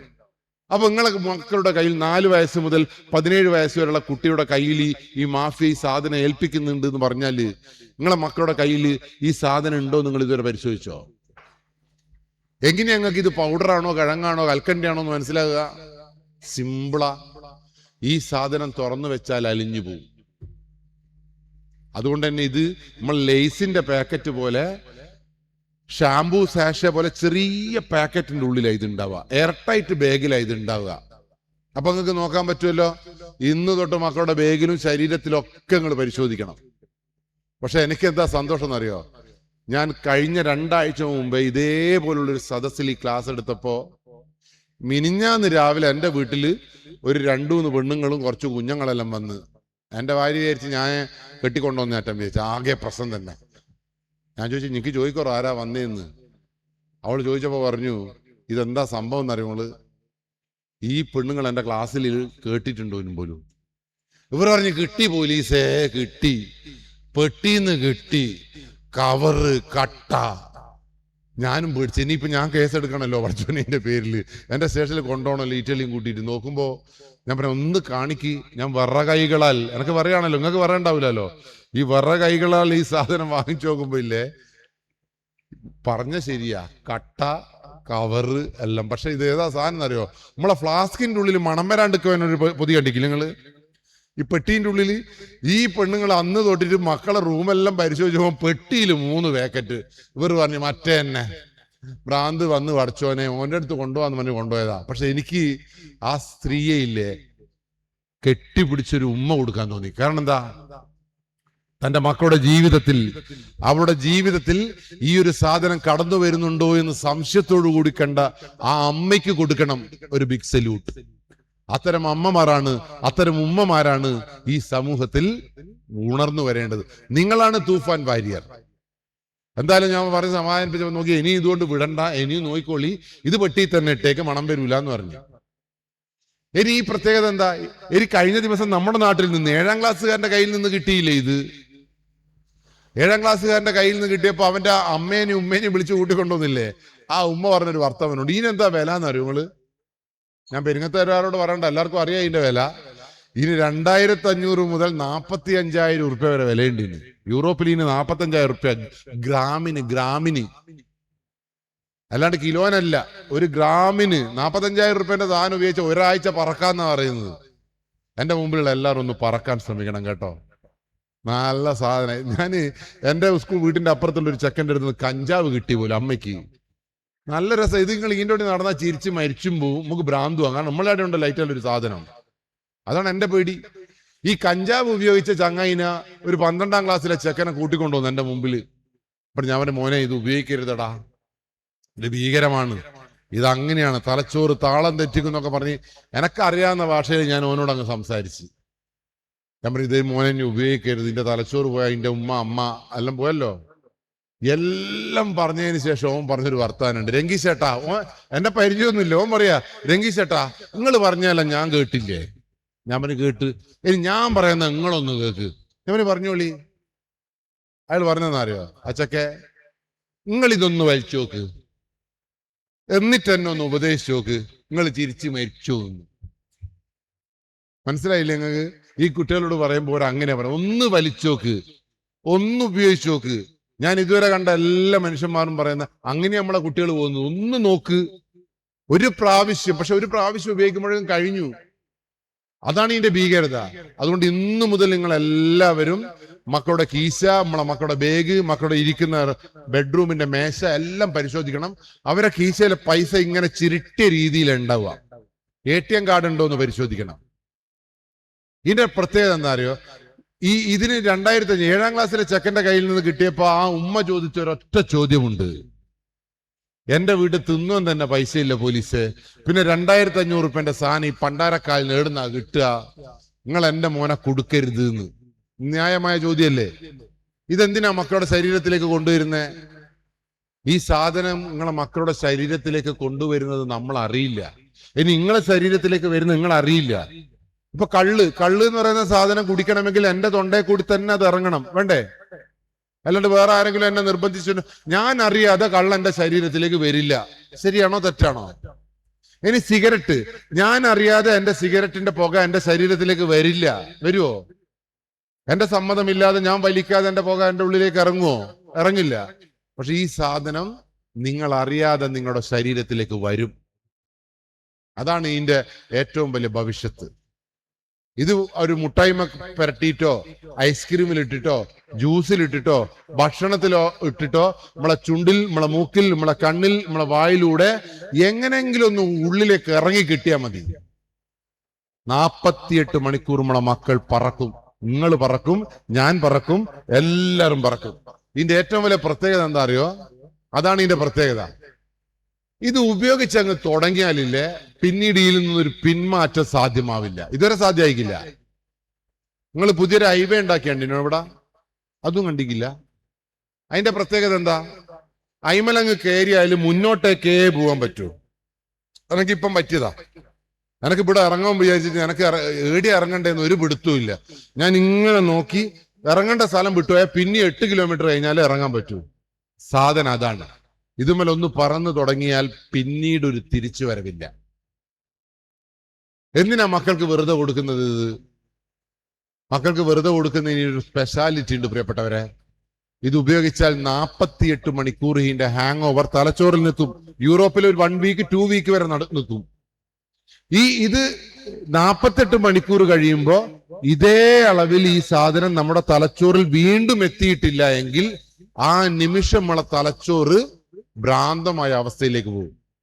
ഇത് കിട്ടാൻ വേണ്ടി തലച്ചോറ് ഇങ്ങനെ ആവശ്യപ്പെട്ടുകൊണ്ടേയിരിക്കും. അപ്പൊ നമുക്ക് എന്ത് സംഭവിക്കുന്ന അറിയോ? വയലൻസ് ഉണ്ടാവും, കൊല്ലാൻ, ചിരിക്കാൻ, എന്തൊക്കെയോ ഭ്രാന്ത്. നമ്മൾ എരിപിരി എന്താ പറയാ, അങ്ങനെ ഒരു വാക്ക് പറയില്ലേ നമ്മള്, അങ്ങനെ ഉണ്ടാവും. നിങ്ങൾക്ക് അത് ചിന്തിക്കാൻ പറ്റുന്നുണ്ടോ? ഇതൊരു സ്വപ്ന കഥ പോലെയാ ഇത്. കൊറോണ വന്നപ്പോഴും നമ്മൾ ഇങ്ങനെ തന്നെയാ പറഞ്ഞത്. ചൈനയിലെ വുഹാനില് ഏതോ ഒരു സൂക്കേട് വന്നിട്ടുണ്ട്, ഇങ്ങനെ നോക്കുമ്പോ എല്ലാവർക്കും വരും. നിങ്ങളും ഞാനും പറഞ്ഞു കിട്ടണം ചൈനക്ക്. ഓല് പണ്ടേ ഡ്യൂപ്ലിക്കേറ്റ് ഉണ്ടാക്കുന്ന സാധനം ഓലിക്ക് കിട്ടണം. പക്ഷെ 15ാമത്തെ ദിവസം നിങ്ങളെ വീടിന്റെ അപ്പുറത്തുള്ള റോഡ് പോലീസ് അടച്ചപ്പോഴാണ് നിങ്ങൾക്ക് തിരിഞ്ഞത് 15 ദിവസം മുമ്പേ അവിടെ ഉണ്ടായ സാധനം നിങ്ങളുടെ അടുത്ത അടുക്കളയിൽ എത്തിയെന്ന്. അതേപോലെ ഇതൊരു സ്വപ്ന കഥയാണ്. ഒരാൾക്കും വിശ്വസിക്കാൻ കഴിയാത്ത കൃത്രിമ രാസലഹരി ഉള്ള നാട്ടിലാണ് നിങ്ങളും ഞാനും ഇരിക്കുന്നത്. ഒരു പ്രാവശ്യം ചുണ്ടിലേക്ക് വന്നാൽ 48 മണിക്കൂർ സന്തോഷത്തിന്റെ ലോകത്ത്. ഈ സന്തോഷത്തിന് ഒരു പ്രത്യേകത ഉണ്ട്. ഇപ്പൊ എന്റെ മുമ്പിൽ ഇരിക്കുന്ന ആളുകൾ ഇത് ഉപയോഗിച്ചിട്ട് വന്നിരിക്കുന്നതാണോന്ന് എനിക്കറിയില്ല. കാരണം നിങ്ങൾ മാഞ്ഞു മാറ്റി കഴിക്കും. ഏത് പൊട്ടന്റെ ക്ലാസ്സും ഇല്ലേ, വളരെ ഗൗരവത്തിൽ അങ്ങ് എടുക്കും. മനസ്സിലായോ? നിങ്ങൾക്ക് വാട്സപ്പ് ഉണ്ടാ? ഇതിന്റെ ഒരു ഭവിഷ്യത്ത് ഞാൻ നിങ്ങളോട് പറയുമ്പോൾ നിങ്ങൾക്ക് മനസ്സിലാവോ ഇല്ലയോ എന്ന് ഞാനറിയില്ല. ഇപ്പൊ എനിക്കിപ്പോ ഫുട്ബോൾ നടക്കുന്നതായതുകൊണ്ട് ഞാൻ നല്ല എക്സാമ്പിൾ പറയാം. ഇപ്പൊ ഫുട്ബോൾ നടക്കുവാണല്ലോ, ലോകകപ്പ് ഫുട്ബോളിൽ കുറെ ആരാധകർ, കുറെ ആള് മെസ്സിന്റെ ടീം ഉണ്ടാവും, കുറെ ആള് റൊണാൾഡോന്റെ ടീം ഉണ്ടാവും, കുറെ ആള് പിന്നെ ആരാളുള്ള നെയ്മറ ടീം ഉണ്ടാവും, അല്ലെ അങ്ങനെ കുറെ ആളുണ്ടാവും. ഈ രാസലഹരി ഉപയോഗിക്കുന്ന ഒരാളില്ല. ഇപ്പൊ ഞാൻ രാസലഹരി ഉപയോഗിക്കുന്നത്, ഞാൻ മെസ്സിന്റെ ആളാന്ന് വിചാരിച്ചോ, എനിക്ക് മെസ്സി എന്ന് പറഞ്ഞാൽ ഇല്ലേ എന്റെ ജീവനാണ്. ഇനി ഞാൻ പ്രണയിക്കുന്ന ഒരുത്തനാന്ന് വിചാരിച്ചോ, ഒരുത്തിനെ പ്രണയിക്കുന്നുണ്ടെങ്കിൽ ഞാൻ രാസലഹരി ഉപയോഗിക്കുന്നുണ്ടെങ്കിൽ ഓൾ എനിക്ക് ജീവനാണ്. ഞാൻ മതത്തെ ഇഷ്ടപ്പെടുന്ന ഒരാളാണെങ്കിൽ മതം എനിക്ക് ജീവനാണ്. രാഷ്ട്രീയമാണെങ്കിൽ രാഷ്ട്രീയം. അടുക്കളപ്പണി ഇഷ്ടമാണെങ്കിൽ പെണ്ണുങ്ങളെ നിങ്ങൾ അടുക്കളപ്പണിയെടുക്കുന്നത് മരിക്കും. ഭർത്താവിന് ഇഷ്ടമുള്ള ഒരു പെണ്ണുങ്ങളാണ് ഓറെ കൊല്ലും. ഭാര്യന് ഇഷ്ടമുള്ളവനാണെങ്കിൽ ഓർ കൊല്ലും. പുസ്തകം വായിക്കാൻ താല്പര്യമുള്ളവനാണെങ്കിൽ പുസ്തകം വായിച്ച് മരിക്കും. സംഭവം മനസ്സിലായ? പക്ഷെ എന്താ കുഴപ്പമെന്നറിയോ? എന്താ കുഴപ്പം? മെസ്സിനെ ഇഷ്ടപ്പെടുന്നവനോട് നെയ്മറെ കുറിച്ച് പറഞ്ഞാൽ കൊല്ലും. വിശ്വസിക്കാൻ പറ്റുമോ? ഭർത്താവിനെ ഇഷ്ടപ്പെടുന്ന ഭാര്യക്ക് ഭർത്താവിനെ സംശയം വന്നാൽ ഭർത്താവിനെ തട്ടും. ഇനി ഭാര്യനെ സംശയം ഉണ്ടെങ്കിൽ വെട്ടും. ഭീകരാണോ ലോകം? ഇനി നിങ്ങൾ കേരളത്തിലെ കഥകളൊക്കെ കൂട്ടി വായിക്കുക. ഇനി എല്ലാ കഥകളും വായിക്കുക. തിരുവനന്തപുരത്തുള്ള അഷ്കർ 1.5 വയസ്സുള്ള മകൻ എന്താ ചെയ്തത്? 2 കൈയും തിരിച്ച് പൊട്ടിച്ചു കഴിഞ്ഞു. ഈ 2 കൈയും പൊട്ടിയ 1.5 വയസ്സുകാരൻ 2 ആഴ്ച ഒരു വീട്ടിന്റെ ഉള്ളിൽ താമസിച്ചു എന്ന് പറഞ്ഞാൽ നിങ്ങൾക്ക് വിശ്വസിക്കാൻ പറ്റുമോ? ആ കുട്ടി മരിച്ചുപോയി. പോലീസ് ഇൻക്വസ്റ്റ് നടത്തി, പോസ്റ്റ്മോർട്ടം ടേബിളിൽ കിടത്തി. അതിന് മുമ്പേ ഇൻക്വസ്റ്റ് നടത്തുമല്ലോ, ബോഡി പരിശോധന നടത്തുമ്പോൾ പോലീസ് കണ്ട കാഴ്ച എന്താ? ഒരു മനുഷ്യന്റെ ഏറ്റവും വലിയ അവയവം ഏതാ? ജനനേന്ദ്രിയം. ആ 1.5 വയസ്സുകാരന്റെ ജനനേന്ദ്രിയത്തിൽ മത്തി പൊരിക്കാൻ വേണ്ടി വാർത്തതുപോലെ 54 മുറിവ് വരുത്തിയിരിക്കുന്നു സ്വന്തം അച്ഛൻ. നിങ്ങൾക്ക് വിശ്വസിക്കാൻ കഴിയുമോ? കഴിഞ്ഞില്ല. ആ 1.5 വയസ്സുകാരന്റെ ശരീരത്തിൽ 94 മുറിവുകളാണ് അവന്റെ അച്ഛൻ എന്ന് പറയുന്ന ചങ്ങാതി ഉണ്ടാക്കിയെടുത്തത്. നിങ്ങൾ ഏതെങ്കിലും എന്റെ പ്രിയപ്പെട്ട രക്ഷകർത്താക്കൾ, നിങ്ങളെ വീട്ടിലുള്ള 1.5 വയസ്സുകാരൻ നമുക്ക് ദേഷ്യമൊക്കെ തോന്നും. നിങ്ങൾ ആരെങ്കിലും ഇങ്ങനെ 3 ആഴ്ച ആ കുട്ടിയെ ക്രൂരമായി പീഡിപ്പിച്ചു കൊല്ലാൻ നിങ്ങൾക്ക് പറ്റുമോ? നിങ്ങളെ തലച്ചോറിന് പറ്റുമോ? 4 വയസ്സുകാരിയായ ആര്യ എന്ന് പറയുന്ന പെൺകുട്ടിയെ അമ്മയുടെ കഴുത്തിൽ ഇങ്ങനെ കൊണ്ടു നടന്ന് ആ താരാട്ട് പാടി ഉറക്കുന്ന അമ്മയുടെ ചുമലിൽ കിടക്കുന്ന കുട്ടിയെ കൊല്ലന്റെ ആലയിൽ പോയി സ്വന്തം മഴുവുണ്ടാക്കി കൊണ്ടുവന്ന് സ്വന്തം അച്ഛൻ ആ കുട്ടിയുടെ തല പൂക്കുല പോലെ വെട്ടി ചെതറിപ്പിച്ചിട്ടുണ്ട് എങ്കിൽ ഏതെങ്കിലും ഒരു അച്ഛന് അങ്ങനെ ഒരു 4 വയസ്സുകാരിയെ തെറിപ്പിക്കാൻ പറ്റുമോ? തിരുവനന്തപുരത്ത് അഫാൻ 23 വയസ്സുകാരനായ സെക്കൻഡ് സ്വന്തം മുമ്പേ ഹാമർ കൊണ്ട് തലക്കടിച്ചിട്ടുണ്ടെങ്കിൽ അങ്ങനെ തലക്കടിക്കാൻ പറ്റും. എനിക്ക് എന്റെ ഭാര്യനെ അടക്കം കൊടുക്കുക എന്ന് തോന്നുന്നുണ്ട്. പക്ഷെ ജയിലിൽ പോകുന്ന ആലോചിക്കുമ്പോൾ ഞാൻ അടിക്കയില്ല. നിങ്ങളും അങ്ങനെ തന്നെ അല്ലേ? പക്ഷെ അതിനപ്പുറത്തേക്ക് സ്വന്തം ഉമ്മയെ ആദ്യം തലക്കടിച്ച് കൊലപ്പെടുത്താൻ ശ്രമിച്ചപ്പോ സിനിമയിൽ കാണുന്നത് പോലെ ഉമ്മ ചുമരുമെന്ന് അങ്ങ് ഊർന്നിറങ്ങിപ്പോയി. ചക്കൻ വിചാരിച്ച് മരിച്ചു. പിന്നീട് ഓൻ എന്താ ചെയ്തത്? കുളിച്ച് നല്ലോണം ചായയെല്ലാം കുടിച്ച് അപ്പുറത്ത് ഓന്റെ എല്ലാ കാര്യങ്ങളും, ബാപ്പ സാമ്പത്തിക പ്രശ്നമായിട്ട് ഗൾഫിൽ കിടക്കുക, ഓൻ എല്ലാ തരത്തിലും സഹായിച്ച ബാപ്പയുടെ വല്യുപ്പയെ ഓൻ ആ വീട്ടിൽ പോയിട്ട് തലക്കടിച്ചു കൊന്നില്ലേ? നിങ്ങൾ വായിച്ചില്ലേ ഇത്? പിന്നെ വല്യുമ്മയെ തലക്കടിച്ചു കൊന്നില്ലേ? പിന്നീട് അവൻ കുളിച്ച് സുന്ദരകുട്ടപ്പനായി അപ്പുറത്തെ തട്ടുകടയിൽ പോയി ചായലും കുടിച്ച് വീട്ടിലേക്ക് വന്നപ്പോ ഓന് ഡിഗ്രി സെക്കൻഡ് ഇയർ പഠിക്കുന്ന ഒരു കാമുകിയുണ്ട് പോലും. എനക്ക് അതാ ചിരിക്കുന്നത്. ഈ അന്തം വിട്ടോ ബൈക്കുമ്പോ പോകാൻ വേണ്ടിട്ട് ആകർഷണം തുടങ്ങിയ പോലും. ഇവന്റെ ബാപ്പ ഗൾഫിൽ പ്രശ്നങ്ങളാൽ കുടുങ്ങിക്കിടക്കുന്നത് നാട്ടുകാർക്കൊക്കെ അറിയാം. അങ്ങനെ കുടുങ്ങിക്കിടക്കുന്ന ഒരു ചങ്ങായി 2.25 ബൈക്കിൽ കുമിള പോലത്തെ മുടിയുമായിട്ട് പറക്കുമ്പോ ഈ പ്രണയിക്കുന്ന പെണ്ണ് ആലോചിക്കണ്ടേ ഓൻ അതിൽ ഒഴിക്കാൻ പറ്റുന്ന ഡീസൽ ഇടുന്ന പെട്രോൾ ഇടുന്ന കിട്ടുന്നതെന്ന്.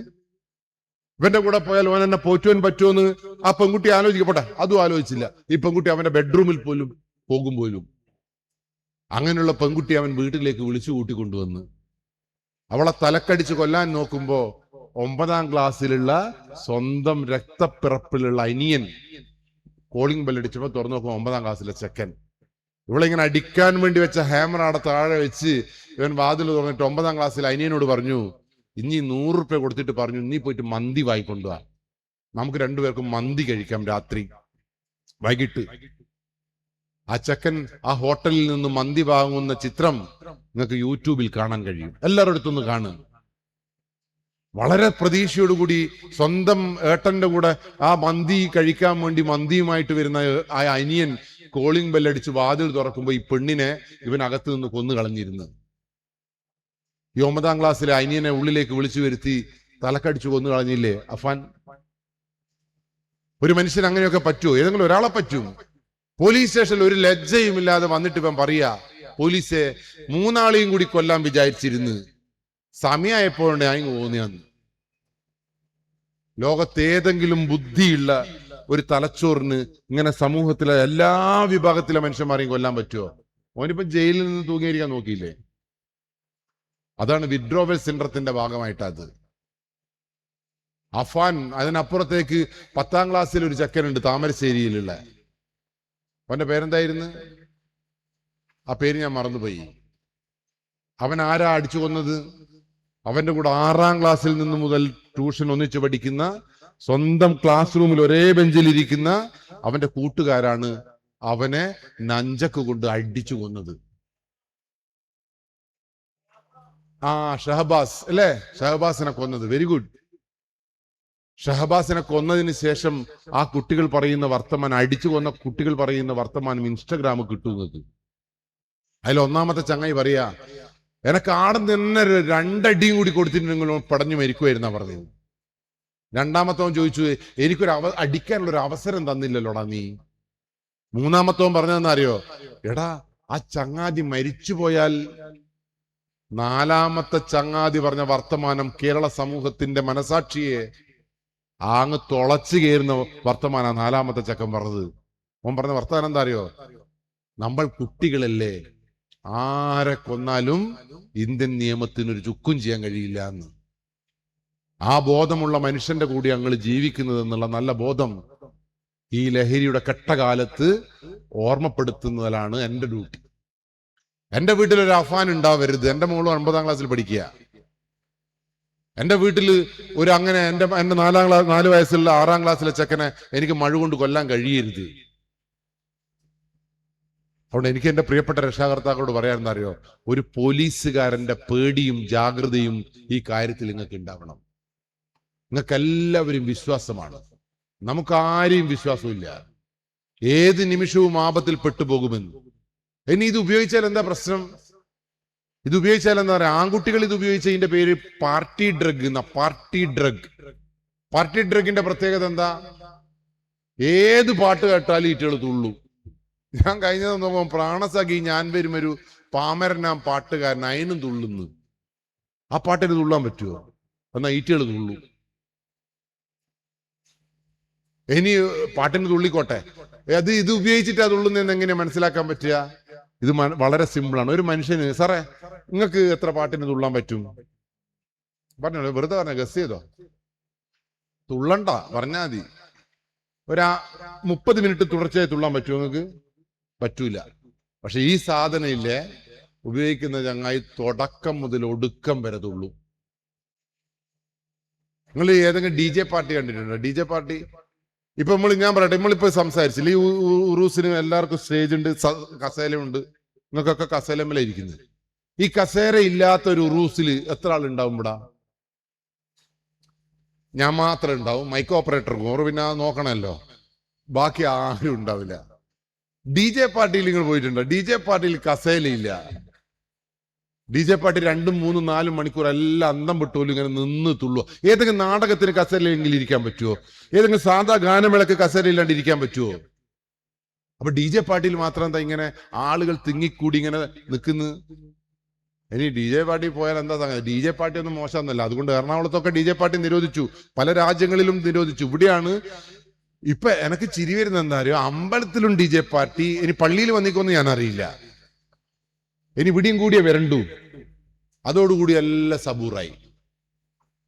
അപ്പൊ ഞാൻ ഇതിനൊന്നും എതിരല്ല കേട്ടോ. പക്ഷെ എനിക്ക് ഈ കുട്ടികളെ കാണുമ്പോൾ പേടിയാണ്. ഞാൻ പലപ്പോഴും ഇതിൽ എങ്ങനെ ട്രാപ്പിൽ പെടുന്നതെന്ന് അറിയാം. മുന്നിൽ നിങ്ങൾ പോയിക്കോ, DJ പാർട്ടിക്ക് പോയി നിങ്ങള്. ഞാൻ പോയിനി. ഇനി ഞാൻ തുള്ളൂലെന്നൊന്നും പറയില്ല. ആ ഭയങ്കര സ്പീക്കറിന്റെ മുമ്പിൽ ഇവലെ ബുഷ്ക ബുഷ്ക എന്നുള്ള പാട്ട് കേട്ടാല്ലേ നിങ്ങളും തുള്ളു, നമ്മളെ മേത്തെ ചെറുത്താൻ തുള്ളു. ഞാനും ഒരു ദിവസം പോകുമ്പോ എനക്കും ഇങ്ങനെ തുള്ളുവാൻ വരുന്നു ഇങ്ങനെ. അപ്പൊ ഞാൻ പറഞ്ഞു നീടിയാ തുള്ളുന്നു, അങ്ങോട്ട് അടക്കം ചെയ്യും. കാരണം ഇനി ഇതിനെതിരല്ലേ. ഞാൻ എന്നെ തന്നെ ഉന്തി അങ്ങ് കൊണ്ടുപോയി. അപ്പൊ എനിക്ക് അവിടെ നിൽക്കുന്ന ഒരു അമ്മ എന്നോട് പറയണേ, ആ 3ാമത്തെ ചെക്കനില്ലേ നീല ഷർട്ടിട്ടെ, എന്റെ മോനാ തുടക്കം മുതലേ തുള്ളുന്നുണ്ട്. അതിന്റെ ബേക്കിലുള്ളത് ഓന്റെ അച്ഛനാ. ഓർക്ക് കലയോടൊരു ഇതാ. ഞാൻ നോക്കുമ്പോ 2 മൂത്ത MDMA. എനിക്ക് ഈ അമ്മേനെ ഒന്നും കൂടി നോക്കിയിട്ടാണ് ഇതെപ്പാ ചാവുക എന്നുള്ളത് എന്റെ പേടി. കേരളത്തിൽ മക്കളുടെ ചവിട്ടേറ്റും കുത്തേറ്റും വെട്ടേറ്റും മരിച്ചത് 38 രക്ഷാകർത്താക്കളാണ്. എന്റെ പ്രാർത്ഥന എന്താ അറിയോ? നിങ്ങള് 39ാമത് മക്കളുടെ ചവിട്ടേറ്റും കുത്തേറ്റും മരിക്കുന്ന ഒരച്ഛൻ ഞാനാവരുത് എന്നാ. നിങ്ങൾക്ക് ആ പേടിയില്ല. എന്തുകൊണ്ടാ കുട്ടിക്ക് കൊല്ലേണ്ടി വരുന്നത്? 2 കാര്യങ്ങളാണ്. ഒന്ന്, നിങ്ങളെ മക്കളൊക്കെ ഫോൺ കൊടുക്കുമ്പോ മക്കൾ കളിക്കുന്ന ഗെയിം ഏതാണെന്നറിയോ? നിങ്ങളെ മക്കൾ ഏതാ ഗെയിം കളിക്കല്? പറഞ്ഞോളി. അവർ കളിക്കുന്ന 2 ഗെയിം, ഒന്ന് ഫ്രീ ഫയറും ഒന്ന് PUBG എന്ന് പറയുന്നൊരു ഗെയിമാണ്. ഇതിന്റെ 2ന്റെയും പ്രത്യേകത എന്താ? 4 വയസ്സ് മുതൽ ഈ കുട്ടി കളിക്കുന്ന എല്ലാം എന്താ? വെടിവെച്ച് കൊല്ലുക, ചവിട്ടിക്കൊല്ലുക, ഉരുട്ടിക്കൊല്ലുക. അതായത് എതിരെ വരുന്നവനെ ചവിട്ടിക്കൊല്ലാൻ, വെട്ടിമാറ്റാൻ, വെടിവെച്ചു കൊല്ലാൻ 4 വയസ്സ് മുതൽ നിങ്ങളെ മക്കൾ പഠിക്കുന്നു. ചൊട്ടയിലെ ശീലം പറഞ്ഞോളി. ചൊടല വരെ 4 വയസ്സ് മുതൽ എതിരെ വരുന്നവനെ വെട്ടിമാറ്റാൻ പഠിക്കുന്ന, ചവിട്ടിക്കൊല്ലാൻ പഠിക്കുന്ന, വെടിവെച്ചു കൊല്ലാൻ പഠിക്കുന്ന ഒരു കുട്ടിക്ക് ഈ രാസലഹരിയും കൂടി ആവുമ്പോ എതിരെ നോ എന്ന് പറയുന്നവനെ വെട്ടിക്കൊല്ലാൻ, ചവിട്ടിക്കൊല്ലാൻ ഒരു മടിയുണ്ടാവില്ല. 39 രക്ഷാകർത്താക്കൾ. എനിക്ക് പേടിയാണ്. എന്തിനാ എന്റെ മക്കൾ ഫോൺ ഉപയോഗിക്കുന്നത്? ഞാൻ അവരോട് സംസാരിക്കാത്തത് കൊണ്ട്. എന്റെ മക്കൾ എന്തിനാ ലഹരിയിലേക്ക് പോകുന്നത്? ഞാൻ അവരോട് സംസാരിക്കാത്തത് കൊണ്ട്. അതുകൊണ്ട് പ്രിയപ്പെട്ടവരെ, 18 വയസ്സ് വരെ മക്കളുടെ ഏറ്റവും പ്രിയപ്പെട്ട കൂട്ടുകാരായി. ഏറ്റവും ആ കുട്ടി പറയുന്ന വർത്താനം എന്താ പറയുക? കൂട്ടുകാർ ഇതിന് ഫ്രണ്ട്ഷിപ്പ് എന്നല്ല പറയാ. നിങ്ങളെ വീട്ടിൽ നിങ്ങളെ മക്കൾ എന്തുകൊണ്ട് നിങ്ങളോട് വന്നില്ല എന്ന് പറയുന്ന ചോദ്യത്തിന് ഉത്തരം പറ. നിങ്ങൾ പറയുന്ന ഐറ്റികൾ വരൂലപ്പാ, ഐറ്റിയൊക്കെ ഒരു എന്തോ ഒരു ഇതാ, ഐറ്റികളുടെ ടീം ഉണ്ടെങ്കിലേ വരൂ. ആ ടീമിന്റെ അടുത്ത് നിന്ന് എന്താ കുട്ടിക്ക് കിട്ടുന്നത്?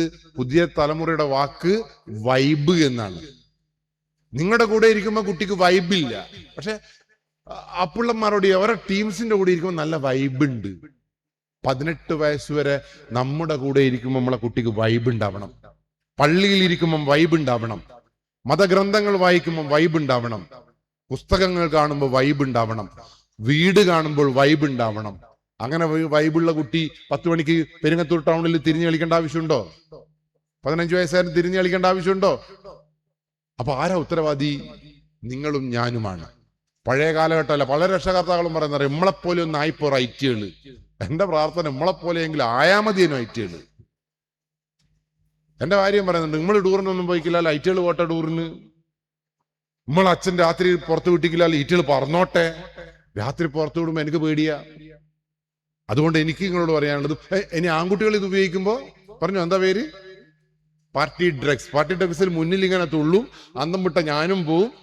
ഈ ടീം വെള്ളയില എങ്ങനെ കുടിക്കും, ആ വെള്ളത്തിൽ ഈ പൊടി ഉണ്ടാവും. നമ്മൾ പോയിട്ട് നമ്മൾ വെള്ളമൊന്നും കൊണ്ടുപോയിണ്ടാവില്ലോ, നമ്മൾ തുള്ളും പോയല്ലോ. പക്ഷെ ഇതിന്റെ പൊടി അനുസരിച്ച് തുള്ളുമ്പോ നമ്മൾ ചോദിക്കും പ്ലീസ് ലേശം കുടിച്ചാൽ മതി, ബാക്കി പറഞ്ഞോളി. 48 മണിക്കൂർ കഴിയുമ്പോ നമ്മൾ ഏടിയ DJ പാർട്ടി ഇങ്ങനെ അന്വേഷിക്കും. അടുത്ത DJ പാർട്ടിയിൽ നിങ്ങളും പോകും. സിമ്പിളാ ലോജിക്ക്. പാട്ട് പാടുന്നവനൊന്നും ഇതൊന്നും അറിയില്ല.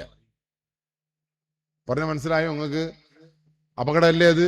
അതുകൊണ്ട് മക്കളെ ഇനി പെൺകുട്ടികളെ ഏറ്റവും കൂടുതൽ ഇത് ഉപയോഗിക്കുന്ന പെൺകുട്ടികളാണ്. കേന്ദ്ര ആഭ്യന്തരമന്ത്രി പറഞ്ഞു കേട്ടില്ലേ, കേരളത്തിലെ പെൺകുട്ടികളാണ് ഇത് ഏറ്റവും കൂടുതൽ ഉപയോഗിക്കുന്നത്. നിങ്ങളല്ല അത് ഉപയോഗിക്കുന്നുണ്ടെന്ന് എനിക്ക് തോന്നുന്നത്.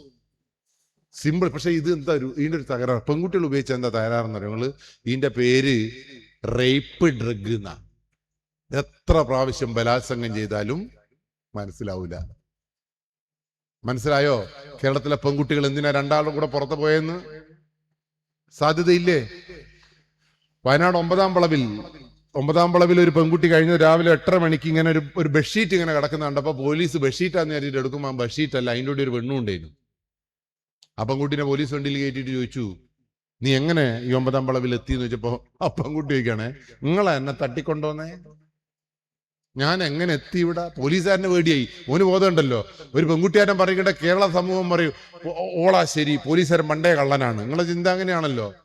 പോലീസ് ആകെ ടെൻഷനായി. വയനാട് മുഴുവൻ അന്വേഷിച്ച് നോക്കുമില്ലേ, ഈ പെൺകുട്ടീനെ 10 ആൺകുട്ടികൾ വിവിധ ലോഡ്ജുകളിൽ വിവിധ റിസോർട്ടുകളിൽ കൊണ്ടുപോയി നശിപ്പിച്ച് കളഞ്ഞിട്ടാ കൊണ്ടിട്ടത്.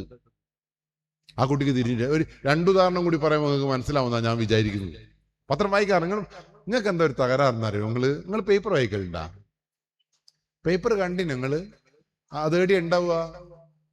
രാവിലെ ഒരുത്തം വന്നിട്ട് ഇങ്ങനെ കൊണ്ടുപോയി ചാടും വീട്ടിന്റെ മുമ്പിൽ. പേടിക്കണ്ട, അതിങ്ങ് എടുത്തോളി.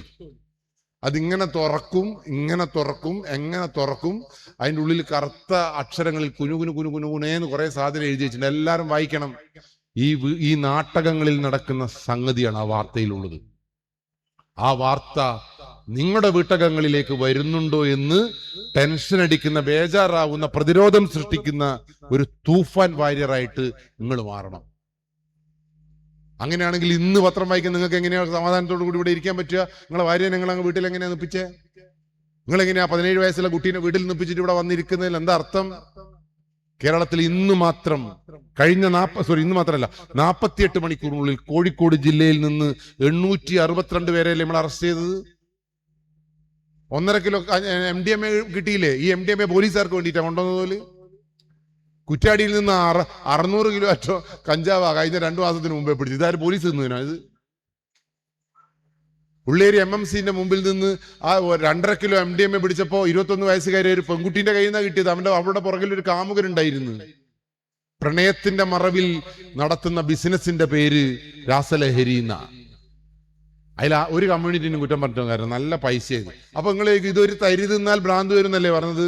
അങ്ങനെയാണെങ്കിൽ 2.5 കിലോ നമ്മൾ MMC നടന്ന് ഒഴിച്ചിട്ടുണ്ടെങ്കിൽ, നടക്കാവിൽ നിന്ന് 3.5 കിലോ പിടിച്ചിട്ടുണ്ടെങ്കിൽ ഇവിടുത്തെ എല്ലാവർക്കും ഭ്രാന്ത് വരേണ്ട ഒരു സമയം കഴിഞ്ഞില്ലേ? എന്താ എല്ലാവർക്കും ഭ്രാന്ത് വരാത്തത്? എന്തുകൊണ്ടാണെന്നറിയോ? ചിരിച്ചു മരിച്ചു. കുറെ ആൾക്കൊന്നും ഇത് തിരിഞ്ഞിക്കില്ല. കുറെ ആളെല്ലാം പെരിങ്ങത്തൂരിന്നെല്ലാം കൂവപ്പൊടിയെല്ലാം വാങ്ങി തിന്നുന്നുണ്ട്. ഇതെല്ലാം ഇങ്ങനെ തിരിച്ചിട്ട് മൂക്കിലും വായിലും വെള്ളത്തിലെല്ലാം കലക്കി കുടിക്കും. ആരോഗ്യം നന്നാവാന്നല്ലാണ്ട് 3000 കൊടുത്തിട്ട് കൂവപ്പൊടി തിന്നുക. വിൽക്കുന്നവനങ്ങ് നന്നാവും. പറഞ്ഞ മനസ്സിലായി നമുക്ക്? വിൽക്കുന്നതെല്ലാം രാസലഹരിയല്ല. അതാണ് ഇതിന്റെ ഏറ്റവും വലിയ തട്ടിപ്പ്. അതുകൊണ്ടാണ് പോലീസ് പലപ്പോഴും പിടിക്കുന്നതെല്ലാം രാസപരിശോധന കഴിക്കുമ്പോൾ തുറന്നു നോക്കുമ്പോൾ അത് അലിഞ്ഞു പോകുന്നതുകൊണ്ട് അത് കെമിക്കൽ റിയാക്ഷൻ കിട്ടൂല. ഭീകരല്ലേ ഇത്? ആണോ? നിങ്ങളെ മക്കൾ അങ്ങനെ നശിപ്പിക്കപ്പെടുന്ന നിങ്ങൾക്ക് ഇഷ്ടമുണ്ടോ? ഇനി എന്തുകൊണ്ട് ഈ നാട്ടിൽ പ്രശ്നം ഉണ്ടാകുന്നതും കൂടി മനസ്സിലായാലും നിങ്ങൾക്ക് മനസ്സിലാവും. ഞാൻ പറഞ്ഞില്ലേ, മെസ്സിനെ ഇഷ്ടപ്പെടുന്നവനോട് റൊണാൾഡോനെ കുറിച്ച് പറഞ്ഞാൽ വെട്ടിക്കൊന്നാളിന്ന്. നിങ്ങളത് അതിന്റെ വീഡിയോ കണ്ടിനെ? അങ്ങനത്തെ ലൈവായിട്ടുള്ള ഒരു സംഗതി മലപ്പുറത്ത് നടന്നത്. മലപ്പുറമാണല്ലോ ഈ ഫുട്ബോൾ ഭ്രാന്തന്മാർ കൂടുതലുള്ളത്. നമുക്കിവിടെ ഫുട്ബോൾ കളിക്കാനൊന്നും കഴിയല്ല. നമ്മൾ വലിയ ഫ്ലക്സ് വിട്ട്, കേരളത്തിലെ ഏറ്റവും വലിയ മെസ്സിന്റെ ഫ്ലക്സ് കേരളത്തിൽ നമ്മൾ ഫ്ലക്സ് വെച്ചോളി. ഏറ്റവും വലിയ റൊണാൾഡോ, ഇവിടുത്തെ ചാങ്ങായി കള്ളും കുടിച്ചിട്ട് ഇങ്ങനെ റൊണാൾഡോന്റെ ഫ്ലക്സും വെച്ചിട്ട് കണ്ണൂരിൽ നിന്ന് കഴിഞ്ഞ സടിയും റൊണാൾഡോവും മെസ്സിയും തമ്മിൽ കുപ്പായിട്ടോലും പരസ്പരം അടി. ഓലത് കണ്ടിക്കേണ്ട തച്ച് കൊന്നുകളി. അപ്പൊ നമ്മളിങ്ങനെ അടികൂടി മരിക്കേണ്ട മനുഷ്യന്മാരാണ്. എന്തുകൊണ്ടാ ഈ സാധനം ഉപയോഗിക്കുന്നത്? അത് ശരിക്കും വീഡിയോ ഉണ്ട്. നിങ്ങൾക്ക് ആ വീഡിയോ ഒന്നും കിട്ടിയില്ല, നിങ്ങൾക്ക് കിട്ടൂല. നിങ്ങൾ വേണ്ടാത്ത എന്തല്ലോ മൊബൈൽ ഫോണിൽ പരുതുന്നേ. ഇതിൽ വിറ്റെന്നാ അറിയാം. ഈ ചങ്ങായി ഒരു 17 വയസ്സുള്ള ചങ്ങായി, ഓൻ എൻ്റെ ആളാ. മെസ്സിന്റെ കളർ ഏതാ? നീല. അപ്പൊ ഓന് മുന്നിൽ കാണുന്നതിൽ എന്തായിരിക്കും? നീല കാണുമ്പല്ലോ ഓൻ എന്ത് തോന്നും? പറ. മെസ്സി ആയിട്ട് തോന്നും. ഓ റോഡുമ്പോ കൂടി ഇങ്ങനെ പാട്ടെല്ലാം പാടി പോകുമ്പോല്ലേ ഒരു നീല ബസ് ഇങ്ങനെ വരുന്നു. ഓനിങ്ങനെ നോക്കുമ്പോ എന്താ കാണുന്നു? ഒന്ന് പറ. മെസ്സി ഇങ്ങനെ ബോൾ തട്ടി വരുന്ന പോലെ ഇങ്ങനെ തോന്നും. ബസ് അങ്ങനെയാണല്ലോ വരിക. അപ്പൊ അവൻ പറഞ്ഞു വാമോസ് അർജന്റീന, മെസ്സി വരുന്നുണ്ട്, എൻട്രെ മെസ്സി. എന്നെ കണ്ടപ്പോ വരുന്നു മലപ്പുറത്ത്, ഓനെ കണ്ടപ്പോ. അപ്പൊ അവൻ പറയും വാമോസ് മെസ്സി എന്നിങ്ങനെ പറയുമ്പോ അവൻ വലത്തേ സൈഡിൽ തിരിഞ്ഞു നോക്കുമ്പോ ഇല്ലേ ഒരു മഞ്ഞ ഓട്ടോറിക്ഷ. മഞ്ഞ ഏതേനു? ഓന്റെ ശത്രു നെയ്മർ. ഓൻ ഓട്ടോറിക്ഷയോട് പറഞ്ഞു കള്ള നെയ്മറെ, എന്റെ മെസ്സി ബോളും കൊണ്ടുവരുമ്പോ ഇങ്ങാറ്റം തട്ടിയിട്ടുണ്ടെങ്കിൽ അതിന് ഞാൻ മരിക്കണം. ഓനെന്താ ചെയ്തെന്ന് ഞങ്ങള് ആ നീല മെസ്സി ഇങ്ങനെ വരുമ്പോ ഇല്ലേ അതിനെതിരെ ഓടിപ്പോയി തല കൊണ്ടൊരൊറ്റ കുത്ത്. എന്ത് സംഭവിച്ചിട്ടുണ്ടാവും? ഓൻ അതേപോലെ തിരിഞ്ഞ് ഈ ഓട്ടോറിക്ഷന്റെ മുമ്പിൽ വീണ് ജഗതി എണീക്കുന്ന പോലെ എണീറ്റിട്ട് ഓട്ടോറിക്ഷയോട് പറയാ ഞാൻ മരിക്കണം, മെസ്സിക്ക് ബോൾ ഞാനങ്ങ് കൊടുത്തിന് ഹെഡ് ചെയ്തിട്ട്. ചങ്ങായി ഇപ്പം വെന്റിലേറ്ററിലാണ് ഉള്ളത്. അപ്പൊ ബസ് കണ്ടിട്ട് മെസ്സിയാണെന്നും ഓട്ടോറിക്ഷ കണ്ടിട്ട് നെയ്മറാണെന്നും ബോള് തട്ടിക്കൊടുക്കാൻ ബസ്സിന് കുത്തുകയും ചെയ്തിട്ടുണ്ടെങ്കിലും അവന്റെ ഭീകരത എന്താന്ന് മനസ്സിലാക്ക്. ഇനി രണ്ടാമത്തെ വിഷയം, പെൺകുട്ടികളെ സംബന്ധിച്ചിടത്തോളം കഴിഞ്ഞ ദിവസം കേരളത്തിൽ 18 വയസ്സുകാരിയായ പെൺകുട്ടീനെയും കൂട്ടി അച്ഛനും അമ്മയും ഹോസ്പിറ്റലിലേക്ക് വന്ന്. പെൺകുട്ടിക്ക് പെട്ടെന്ന് വയറ്റിൽ വേനിയായി. പെൺകുട്ടി ബാത്റൂമിൽ പോയി. ബാക്കി നിങ്ങൾ കേട്ടിട്ടുണ്ടോ? എന്താ സംഭവിച്ചത്? 20 മിനിറ്റിലുള്ള കുട്ടി ആ പറമ്പിൽ നിന്നൊരു ചെറിയ കുഞ്ഞന്റെ തേങ്ങൽ കേട്ടു. ആ നേഴ്സിന് അതൊരു കുട്ടിയുടെ തേങ്ങലാണെന്ന് മനസ്സിലായി. ആ നേഴ്സ് ഓടിച്ചെന്ന് നോക്കുമ്പോ ആ പുൽത്തകിടിയിൽ 2 കിലോ 900 ഗ്രാം ഭാരമുള്ള ചന്ദനത്തിന്റെ കളറുള്ള ഒരു പെൺകുഞ്ഞിങ്ങനെ കിടക്കുക. ആ നേഴ്സ് ഓടിപ്പോയി ആ കുട്ടീനെ ഇങ്ങനെ എടുത്തു നോക്കുമ്പോ ഇത് ഏടുന്ന വന്നേന്ന് നോക്കുമ്പോ ആ ജനേലേന്റെ ഉള്ളില് കുറച്ച് ചോരക്കറ കണ്ടപ്പോ അതിന്റെ ഉള്ളിൽ നിന്ന് ബാത്റൂമിന്റെ ഉള്ളില് പുറത്തു വന്ന് നോക്കുമ്പോ ഒരു 18 വയസ്സുള്ള കുട്ടി ഒരു കൂസലില്ലാണ്ട് സ്വന്തം പൊക്കിൾ കുടി പോലും അവള് മുറിച്ച് ആ കുട്ടീനെ ചാടി ഒരു കൂസലില്ലാണ്ട് ഈ അമ്മേന്റെ കൂടെ നടക്കുക. എന്റെ സങ്കടം എന്നാ, നിങ്ങളിപ്പോ ഇത് കേട്ടപ്പോ എന്താ ചിന്തിച്ചത്? ആ കുട്ടി ആ അമ്മയുടെയും അച്ഛന്റെയും കൂടിയും 9 മാസം 6 മാസവും ജീവിച്ചിട്ട് ആ കുട്ടി ഗർഭിണിയാണെന്ന് അച്ഛനും അമ്മയ്ക്ക് മനസ്സിലായില്ലേ? ഇനി ഈ കുട്ടിക്ക് മനസ്സിലായില്ലേ ഞാൻ ഗർഭിണിയാണെന്ന്? രണ്ടാമത്തെ ഒരു കഥയല്ലല്ലോ. എറണാകുളത്ത് 21 തട്ടുള്ള ഫ്ലാറ്റിന്റെ മേലെ 17ാമത്തെ തട്ടിൽ ബാംഗ്ലൂരിൽ പഠിക്കുന്ന കുട്ടി 18 വയസ്സായപ്പോ പറയും എനിക്ക് പഠിക്കാനൊന്നും പറ്റൂല അച്ഛാ, ഞാൻ ഇവിടെ നിൽക്കുക. അച്ഛന്മാർ ഇവിടെ നിന്നോ, ഇനി പഠിക്കൊന്നും വേണ്ടെങ്കിൽ. ആ കുട്ടിക്ക് ഒരു ദിവസം വാറ്റിൽ വേനായപ്പം ബാത്റൂമിൽ പോയി തിരിച്ചു വരുമ്പോ ആ കുട്ടിയുടെ കയ്യിൽ ആമസോണിന്റെ ഒരു ബാഗ് ഉണ്ടായിരുന്നു. ആ ബാഗുമായി ആ പെൺകുട്ടി 21ാമത്തെ തട്ടിൽ മേലേക്ക് ടെറസിന്റെ മേലെ പോയി ആ ആമസോണിന്റെ ബാഗ് ആ എറണാകുളത്തിന്റെ നഗരവീതിയിലുള്ള ഒരു വേസ്റ്റ് ബോക്സിലേക്ക് വലിച്ചെറിഞ്ഞു. ആമസോണിന്റെ കവറിൽ 3 കിലോ 100 ഗ്രാം ഭാരമുള്ള ഒരു ആൺകുട്ടി ഉണ്ടായിരുന്നു. ഞാൻ നിങ്ങൾക്കിപ്പോ ഇത് കേട്ടപ്പോ എനക്കെന്റെ ഭാര്യനെ ഇങ്ങനെ ആലോചിച്ചിട്ടില്ലേ? എൻ്റെ ഒരു ഭാര്യ ഉണ്ട് എനക്ക്. അതെന്താ ഞാൻ ഭാര്യനെ ആലോചിച്ചേ? നിങ്ങൾ ഭാര്യനെ ആലോചിച്ചില്ല? എനിക്ക് ഭാര്യനെ ദേഷ്യം എന്ന് പറയാ, ബാത്റൂമിൽ ഒരു കൂസലില്ലാണ്ട് പ്രസവിച്ച് വരിക അവള്. എൻ്റെ ഒരു ഭാര്യയുണ്ട്, 3.5 ലക്ഷം ഉറുപ്പ്യ പ്രസവത്തിന് ചെലവായ. പ്രസവിച്ചിട്ടോളെ എടുത്ത് കൂട്ടിക്കൊണ്ടുവന്ന് 3 മാസം എന്തെല്ലോ തീറ്റിച്ച് ഇളകറ് കുടിക്കറ് എന്നെല്ലാം പറഞ്ഞിട്ട് ഞാനും എൻ്റെ അമ്മയും കുറെ ആളും ഓളായി തന്നെ. ഈ 18 വയസ്സുകാരി ആളെ പോന്ന് ബം പ്രസവിക്കുന്നു, ഓളെ എന്നെ മുറുക്കി നിങ്ങൾ നടന്നു പോയിരുന്നു. എന്തുകൊണ്ടായിരിക്കും സംഭവിച്ചതെന്ന് പറ. ഈ രാസലഹരി ഉപയോഗിക്കുന്ന മനുഷ്യജന്മത്തിന്റെ തലച്ചോറിന് ഒന്നും മനസ്സിലാവില്ല. നിങ്ങളെ മക്കൾ അങ്ങനെ ആവണോ? ആവാതിരിക്കണമെങ്കിൽ ഈ ലഹരിയെക്കുറിച്ച് നല്ല ബോധമുണ്ടാവണം. സമയമില്ലാത്തതുകൊണ്ട് ഞാൻ ക്ലാസ് ക്ലോസ് ചെയ്യാൻ. വളരെ സിമ്പിളായിട്ട് നമുക്ക് നിർത്താം. ഇത് നിങ്ങളെ വീട്ടിലുണ്ടോ എന്ന് ഇന്നു മുതൽ നിരീക്ഷിക്കണം. എത്ര വയസ്സുള്ള മക്കളെ നോക്കണം? 4. ഇതിനെന്താ പ്രത്യേകത? ഇതെങ്ങനെയാ മനസ്സിലാവുക? ഇത് മനസ്സിലാക്കാൻ വളരെ സിമ്പിളാണ്. ഇത് ഉപയോഗിക്കുന്ന മനുഷ്യൻ 48 മണിക്കൂർ ഉറങ്ങൂല. 48 മണിക്കൂർ ഉറങ്ങൂല. ഇനി ഇന്നലെ നമ്മൾ തൃശ്ശൂരിൽ നിന്ന് പിടിച്ച കുട്ടീനെ കണ്ടോ? ഞാൻ ഈ സ്റ്റേജ് മുന്നിലുള്ളവർക്ക് ഒരു 2 ഫോട്ടോ കാണിച്ചു കൊടുക്കാം. ഓല് പറയട്ടെ, ഈ കുട്ടീനെ കുറിച്ച് ഓല അഭിപ്രായം പറയട്ടെ. സാറേ, ഞാൻ നിങ്ങൾക്ക് 2 ഫോട്ടോ കാണിച്ചു തരാം. ഇത് ആരാണെന്ന് നിങ്ങൾ പറയണം.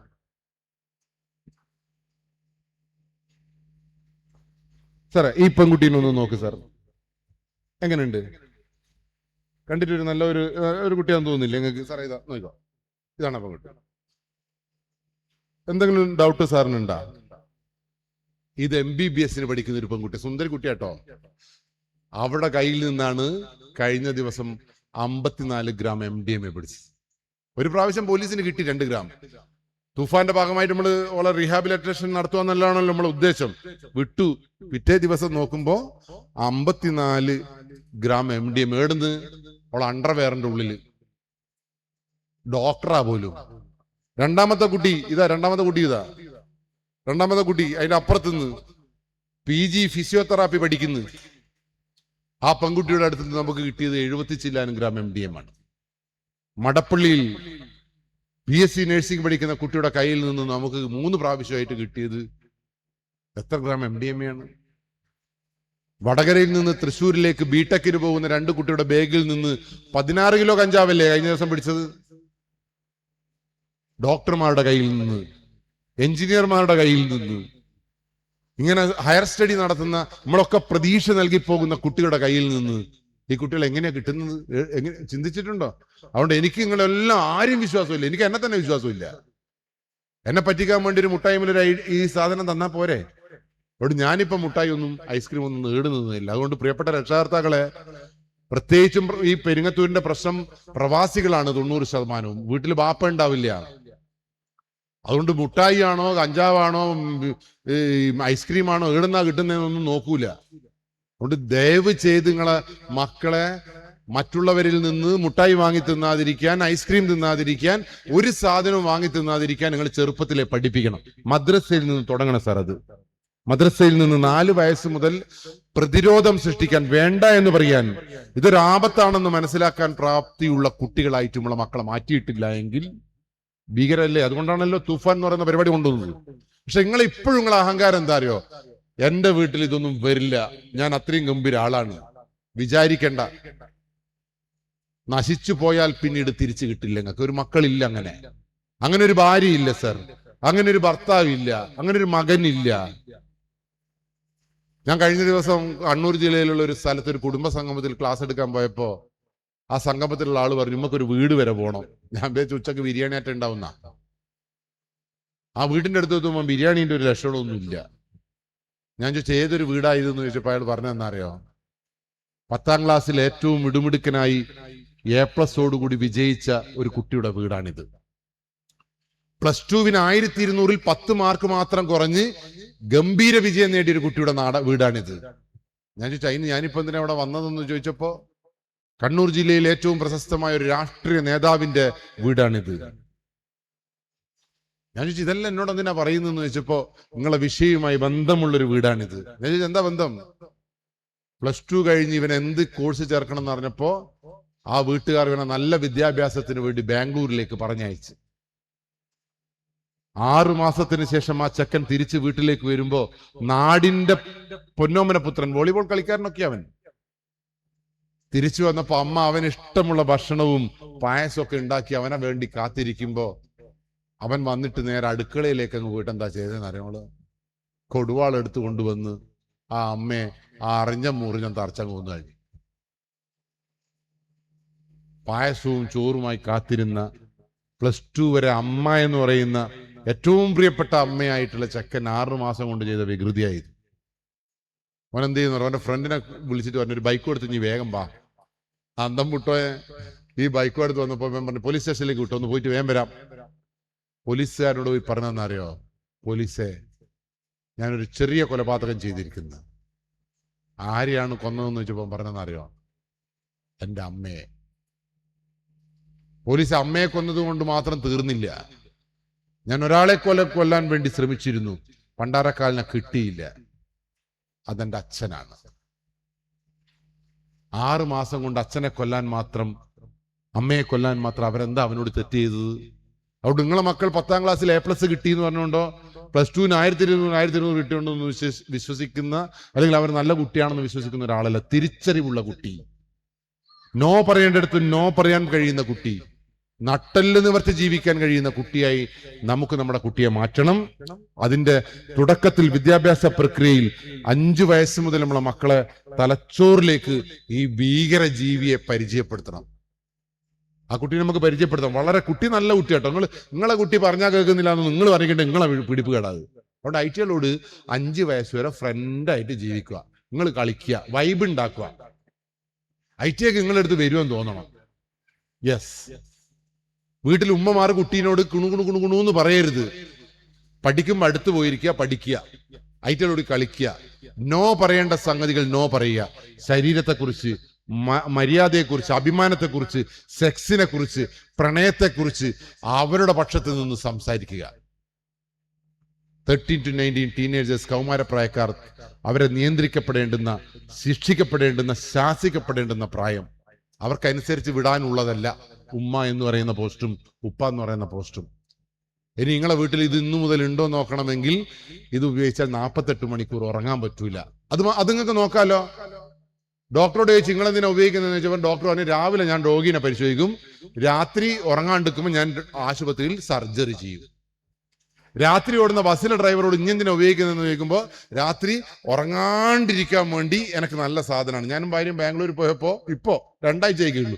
ഓള് പറയും നല്ലൊരു ഡ്രൈവറാട്ടോ അത്. ഞാൻ ചാന്തേനു ഒരു പോളെ കണ്ണടച്ചിക്കില്ല, എനിക്ക് അന്നേരം തൊട്ട് മൂത്രമൊഴിക്കാൻ മുട്ടുന്നത്.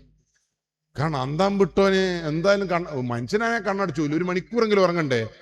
ഒരു കൂസലില്ലാണ്ട് വണ്ടി ഓടിക്കുന്ന കാണുമ്പോൾ എനിക്ക് പേടിയാണ്. ഇടയ്ക്കുവാൻ അത് ഉപയോഗിക്കുന്നുണ്ടാവില്ല. പക്ഷെ എന്നെ സംബന്ധിച്ചിടത്തോളം 48 മണിക്കൂർ ഉറങ്ങാത്ത ഏതൊരാളെ കാണുമ്പോഴും എനിക്ക് പേടിയാ. അതുകൊണ്ട് നിങ്ങളെ വീട്ടിൽ നിങ്ങൾ ഇന്ന് തൊട്ട് ലഹരിക്കെതിരെയുള്ള പോരാട്ടം തുടങ്ങണം. നിങ്ങളെ മക്കൾ, നിങ്ങൾക്ക് ഒരൊറ്റ കാര്യം മാത്രമേ ചെയ്യാനുള്ളൂ, വേറെ ഒന്നും ചെയ്യണ്ട. നമുക്ക് ക്ലാസ് നിർത്തണം, സമയമായി.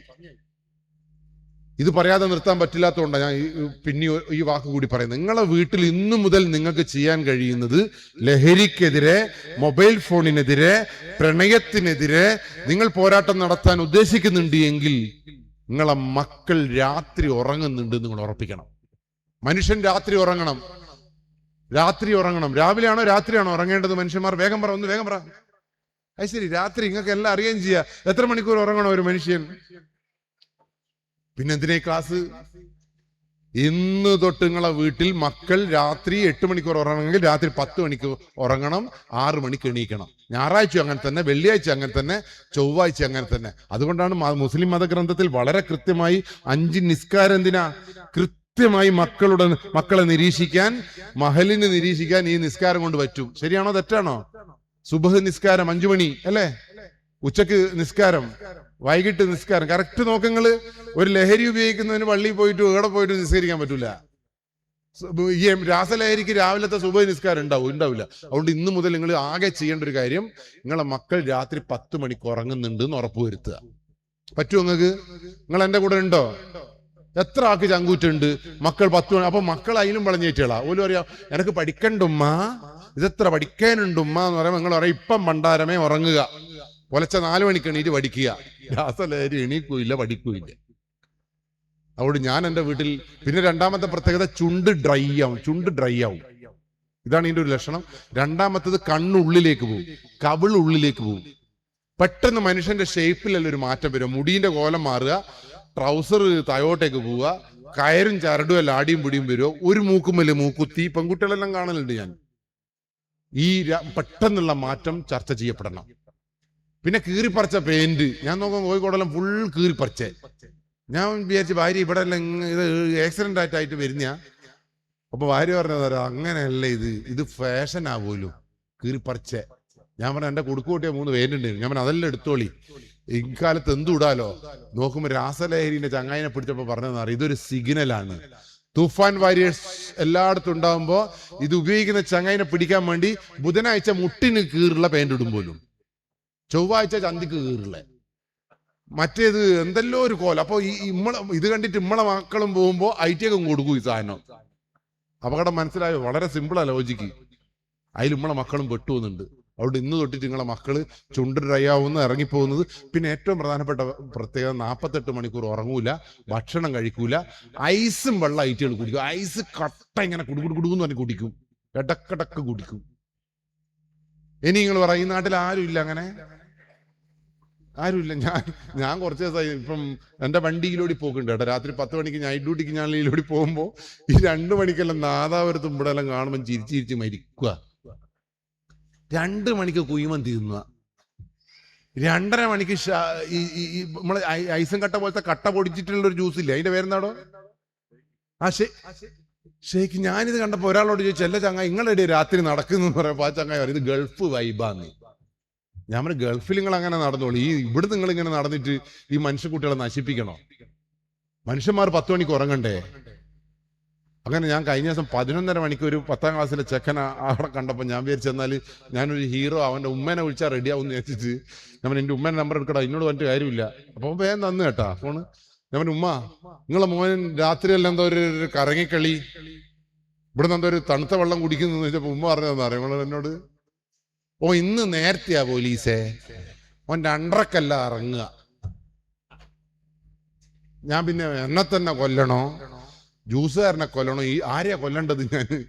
അപ്പൊ ഇങ്ങനെ രക്ഷകർത്താക്കൾ സപ്പോർട്ടില്ലാത്ത ലോകത്ത് എങ്ങനെ നമ്മൾ മുന്നോട്ട് പോകും? അതുകൊണ്ട് ഇന്നു മുതൽ ജീവൻ വേണമെങ്കിൽ, കുടുംബം നിലനിൽക്കണമെങ്കിൽ, സമുദായം നിലനിൽക്കണമെങ്കിൽ, ഈ മഹല് നിലനിൽക്കണമെങ്കിൽ നമ്മൾ ഒറ്റക്കെട്ടായി രാത്രി സഞ്ചാരം നിർത്തണം. വേണ്ടേ? ഇനി എൻ്റെ വീട്ടിൽ ഞാൻ ലഹരിക്കെതിരുള്ള പോരാട്ടം തുടങ്ങിയേട്ടാ. ഇനി എൻ്റെ മുമ്പിൽ ഇരിക്കുന്നവർക്ക് 48 മണിക്കൂറിൽ ഇത് കൃത്യമായിട്ട് കിട്ടിയാൽ തിരിയൊന്നുമില്ല. ഇത് തിരിയണമെങ്കിൽ 8 മാസമാകുമ്പോൾ കുടുംബത്തിൽ സംശയം തുടങ്ങും. ഭർത്താവിന് ഭാര്യനെ സംശയം, ഭാര്യയ്ക്ക് ഭർത്താവിനെ സംശയം. ഒരു 12 മാസമാകുമ്പോഴേക്ക് കുഞ്ഞൻ എൻ്റെ തന്നെയാണോ എന്ന് സംശയം. ഒരു 18 മാസമാകുമ്പോഴേക്ക് ഒരിക്കലും പൊതുസമൂഹത്തിൽ നിന്ന് അടികൂടാത്ത മനുഷ്യന്മാർ പൊതുസമൂഹത്തിൽ നിന്ന് അടികൂടും. ഇതാണ് ഇതിന്റെ ഏറ്റവും അൾട്ടിമേറ്റ്. അവസാനം സൂയിസൈഡ്, ഭീകര. അതുകൊണ്ടാണ് ഈ നാടിനെ നശിപ്പിക്കാൻ. പിന്നെ ഇവിടെ മുസ്ലിം സമുദായം ഉണ്ടോ, ഹിന്ദു ഉണ്ടോ, ക്രിസ്ത്യൻസ് ഉണ്ടോ? ഇല്ല, ഇവരേ ഉണ്ടാവുള്ളൂ. ഇംഗ്ലണ്ടിലൊക്കെ ഇതിന്റെ ഭീകര ദൂഷ്യഫലങ്ങൾ അനുഭവിച്ചു കഴിഞ്ഞു. അവിടെ എനിക്ക് നിങ്ങളോട് പറയുകയാണ്, ഞാൻ എൻ്റെ വീട്ടിൽ ലഹരിക്കെതിരെയുള്ള പോരാട്ടം തുടങ്ങിക്കഴിഞ്ഞു. ഞാൻ അടിക്കുവാനും പിടിക്കുവാനും ഒന്നുമല്ല നിന്നത്. ഞാൻ എന്താ ചെയ്യുന്നതെന്നറിയോ? ഞാനും ഭാര്യയും എൻ്റെ 9ാം ക്ലാസ്സിലെ മോളും 6ാം ക്ലാസ്സിലെ ചെക്കനും ഒരു കട്ടുമ്മ കിടക്കുവാൻ തീരുമാനിച്ചു. നല്ലതാണോ ചീത്തയാണോ? എൻ്റെ ഭാര്യ ഉറങ്ങാണ്ടിരിക്കുന്നത് എനക്കറിയണ്ടേ? ഓള് രാത്രി മൊബൈൽ ഫോണിൽ മാന്തി കളിക്കുന്നത് എനക്കറിയണ്ടേ? ഇതെല്ലാം ഇതിന്റെ തകരാറാണല്ലോ സാർ. ശരിയല്ലേ ഞാൻ പറഞ്ഞത്? എൻ്റെ ആടെയാണെങ്കിൽ 4 കിടക്കേണ്ട കട്ടിലും ഇല്ല, 3 കിടക്കേണ്ട കട്ടുമ്പലാണ് ഇയാൾ 4 ആൾ. നല്ല രസമാട്ടെ, ഇങ്ങുന്നൊന്നും അങ്ങുന്നൊന്നു പോവും, അങ്ങുന്നൊന്ന് ഉന്തുമ്പോ ഇങ്ങുന്നൊന്നു പോവും. അപ്പോൾ നല്ല രസമാട്ടോ ഞാൾ കിടക്കുന്ന കാണാൻ. എന്നെ പിടിച്ച് ചെക്കൻ, ചെക്കനെ പിടിച്ച് പെണ്ണ്, എല്ലാത്തിനെയും പിടിച്ച് ഓള്. 5-6 ദിവസം കിടന്നപ്പോ എൻ്റെ 6ാം ക്ലാസ്സിലെ ചെക്കൻ, നമ്മളെ ജൻസി ജൻസി ചോദിക്കുന്ന ചോദ്യത്തിന് കൃത്യമായിട്ട് മറുപടി പറയണം, അത് ബോധ്യപ്പെടുന്ന രീതിയിൽ. എൻ്റെ ജൻസി എന്നോട് ചോദിച്ചു, അല്ല അച്ഛാ ഇവിടെ 3-4 ബെഡ്റൂം ഇല്ലേ, ഈ മരക്കുച്ചി കിടക്കുന്ന പോലെ ഇങ്ങനെ കിടക്കണോ? എന്താ മറുപടി പറയണ്ടേ? ഞാൻ അവനോട് പറഞ്ഞു, മോനെ ഇന്റെ അമ്മ ഒളിച്ചോടുമ്പോ ഇഞ്ഞി പിടിച്ചോളി, ഇന്റെ പെങ്ങൾ ഒളിച്ചോടുമ്പോ നമ്മക്കെല്ലാം പിടിക്കണം, പിന്നെ എന്നെ നിങ്ങൾ വിടറ്, ഇന്ന ഞാളും വിടൂല. ഓൻ പറഞ്ഞ മറുപടി എന്നാ നിങ്ങള്, ഇത് പണ്ടേ കിടക്കണേനു അച്ഛാ, നിങ്ങളെല്ലാം ഇവിടം വരെ എത്തിയെന്നെ ഭാഗ്യാന്ന്. ഞാൻ കണ്ടില്ലേ? അത് തന്നെയാണ് എൻ്റെ കുടുംബത്തിന്റെ വിജയം. ഞാൻ നശിച്ചു പോകുന്നതിൽ ബേജാറുള്ള ഒരു 6 വയസ്സുകാരൻ 6ാം ക്ലാസ്സിലെ ചെക്കൻ എനിക്കുണ്ട് എങ്കിൽ എനിക്ക് അഭിമാനത്തോടു കൂടി പറയാൻ പറ്റും, ഞാൻ എൻ്റെ കുടുംബത്തിൽ ജീവിക്കുന്ന ഒരു അച്ഛനാണ്. എൻ്റെ നാശത്തിൽ എൻ്റെ മോൻ എന്തുണ്ട്? പേടിയുണ്ട്. എൻ്റെ ഭാര്യനെ ഓന് പേടിയുണ്ട്. പക്ഷെ ഓനെ ഇന്നെ കാത്തു നോക്കാനാ ഞാൾ ഇങ്ങനെ കിടന്നതെന്ന് അറിയണ്ട, ഓൻ ചവിട്ടി മുളക്കൊന്നു കളി. സംഭവം തിരിഞ്ഞ് ഞങ്ങൾക്ക് അവിടെ നിങ്ങൾ കിടക്കും. ഞാൾ കിടക്കുമ്പോൾ എന്താണെന്നറിയോ? 9-10 മണിക്ക് ഈറ്റുകളെ കിടക്കണമെങ്കിൽ ആരാദ്യം കിടക്കണം? വേഗം പറ. ഇന്നലെ ഒരു ക്ലാസ് എടുത്തപ്പോ ഒരു അമ്മ ചോദിക്കുവാണേ, രാത്രി ഉറങ്ങാണ്ട് രാവിലെ ഉറങ്ങിയാ കൂട്ടുമെന്ന്. കൂട്ടുക? ഞാൻ അവന് കൂട്ടും, കാലൻ അങ്ങ് കൂട്ടും, അത്രയേ ഉള്ളൂ. അതുകൊണ്ട് ഞാൻ ഉറങ്ങുവാൻ കിടക്കുമ്പോൾ 9:55 ഞാനും ഭാര്യയും കിടന്നാലേ ഈറ്റുകളും കിടക്കുള്ളൂ. നിങ്ങൾ എല്ലാവരും 9:55 ഭാര്യമാരെ കൂട്ടിയിട്ട് ഭർത്താവെ കിടക്കണം. ഭാര്യമാർ അന്നേരം അവർക്ക് പാത്രം കഴുകുക, മുട്ടൊറ്റ അങ്ങ് കൊടുക്കണം, പാത്രം എല്ലാം പിന്നെയും കഴുകുക. മക്കൾ നശിച്ചു പോയാൽ പിന്നെ ഈറ്റകളെ കിട്ടൂല. എന്നാൽ ആടെ കിടത്തിയാലോളം ഉറങ്ങണ്ടേ? ആടെ കിടന്നിട്ടുള്ള താമസം കേൾക്കണോ നമുക്ക്? നാളെ കൊയക്കട്ടയാണോ വിട്ടാണോ സാമ്പാറിന് അങ്ങനെയാണോ ഇങ്ങനെയാണോ എന്നൊക്കെ അതൊന്നും വേണ്ട. നമ്മൾ 9:55 ഉറങ്ങിയാൽ 10 മണിക്ക് ഐറ്റുകൾ ഉറങ്ങും. എൻ്റെ വീട്ടിൽ ഞാൻ ഉറങ്ങുന്നുണ്ട്. ഉറങ്ങാൻ കിടക്കുമ്പോൾ എല്ലാവരും കൈ മേലൊക്കെ മേലെ വെച്ചിട്ട് എണീക്കുമ്പം പിടിക്കണം, എണീക്കുമ്പം പിടിക്കണം എന്ന് പഠിപ്പിക്കണം. എന്നാലേ ഈറ്റുകൾ നമ്മൾ എണീക്കുമ്പോൾ പിടിക്കൂ. ചൊട്ടയിലെ ശീലാണല്ലോ. ഞാൻ അങ്ങനെ മെയ് 20 കഴിഞ്ഞ ദിവസം കിടന്നു. കഴിഞ്ഞ 2025 മെയ് 20 കിടന്നു. ഞാൻ ഈ സൗന്ദര്യം കുറച്ച് ജാസ്തിയുള്ളതുകൊണ്ട് രാത്രി ഭക്ഷണം കഴിക്കൂല, വെള്ളയെ കുടിക്കൂ. അന്നും വെള്ളം കുടിച്ച് കിടന്ന് എണീക്കുമ്പോൾ പിടിക്കണം എന്ന് പറഞ്ഞു. അന്നാണ് ഈ കോടമഴ. കഴിഞ്ഞ പ്രളയത്തിന്റെ തുടക്കം മെയ് 20 അന്ന് കോടമഴ പെയ്ത് 1:30 മണിയാകുമ്പോൾ കോടമഴ പെയ്തപ്പോൾ 2:30 ആകുമ്പോൾ എനിക്ക് മൂത്രം വയ്ക്കാൻ മുട്ടിയിട്ട് ഒരു നിവൃത്തിയില്ല. എണീക്കാൻ പറ്റുമോ? ഈറ്റകൾ എന്താ പഠിപ്പിച്ചത്? എണീക്കുമ്പോൾ പിടിക്കണം എന്നല്ലേ. ഞാൻ മൂത്രം പിടിച്ചാടായിരുന്നു ഒന്ന്. ഒരു മണിക്കൂറും കൂടി കഴിഞ്ഞപ്പം വയറ് പൊട്ടി മരിക്കുന്ന പോലെ ആയപ്പോ പെട്ടെന്ന് ഞാൻ വിചാരിച്ചെന്നാ എണീറ്റാണ്. ഇത് അഥവാ ഞാനായിട്ട് മൂത്രം മുട്ടി മരിച്ചിട്ട് നിങ്ങൾ നാളത്തെ പേപ്പറിൽ എന്നാ വരിക, ഉറൂസ് മുബാറക്കിന് ക്ലാസ് എടുത്തോ മൂത്രം മുട്ടി മരിച്ചത്, ഇതിലും നല്ലത് റെയിലിനടം തലവെക്കുന്നതാന്ന് വിചാരിച്ചിട്ട് ഞാൻ ചന്ദ്രയാനിൽ നിന്ന് ലാൻഡ് റോവർ ഇറങ്ങുന്ന പോലെ ഫെദർ ടച്ചിൽ കട്ടുമെന്ന് ചെക്കനെ തൊടാണ്ട് പെണ്ണിനെ തൊടാണ്ട് എണീറ്റ് വന്നു. കാല് നിലത്ത് വെക്കുമ്പോൾ കൈകൊണ്ട് ചെക്കൻ അങ്ങ് തട്ടിപ്പോയി. ചെക്കനെ തട്ടിയതും ഞാൻ കേട്ട ശബ്ദം എന്നറിയുന്നത്, അമ്മേ അച്ഛനെ പിടിച്ച്, ഞാനാ പിടിച്ചത്. ഞാൻ പിന്നെ പഠിച്ചോണ്ടാൻ അതിനല്ലേ, ഇത് മൂത്രയിക്കാൻ പോകാനാണ്. എന്റെ ജെൻസി ചെക്കൻ പറഞ്ഞ വർത്താനം എന്ന് പറയുന്നത്, പല അച്ഛന്മാർക്കും രാത്രി ഒരു മൂത്രയിക്കാൻ മുട്ടലുണ്ട്, അതിന് ഞാൻ മരിക്കണ അച്ഛ. മനസ്സിലായില്ല നിങ്ങൾക്ക്? ഈ കുട്ടികൾ നമ്മളെ ചേർത്ത് പിടിച്ചാൽ നമ്മുടെ കൂടെ നിൽക്കൂല്. ലഹരിക്കെതിരെയുള്ള പോരാട്ടത്തിൽ അവരെ ചേർത്ത് പിടിക്കാൻ എൻ്റെ അച്ഛൻ ആപത്തുണ്ടാകുമെന്ന്, ബാപ്പയ്ക്ക് ആപത്തുണ്ടാകുമെന്ന്, എനിക്ക് ആപത്തുണ്ടാകുമെന്ന് ബോധമുള്ള നിയമത്തിനനുസരിച്ച് ജീവിക്കുന്ന മനുഷ്യജന്മങ്ങളെ നമുക്ക് നോക്കണം. തൂഫാൻ എന്ന് പറയുന്നത് ഈ നാട്ടിൽ ഇതിന്റെ ഏറ്റവും വലിയ പ്രത്യേകത, ഈ പെരിങ്ങത്തൂരിൽ ഒരാളിത് ഉപയോഗിക്കുന്നുണ്ട് എങ്കിൽ ഓൻ ഒരു കൊല്ലം കൊണ്ട് 8 പേരെ 9 പേരെ ഈ ലോകത്ത് കൊണ്ടുപോകും.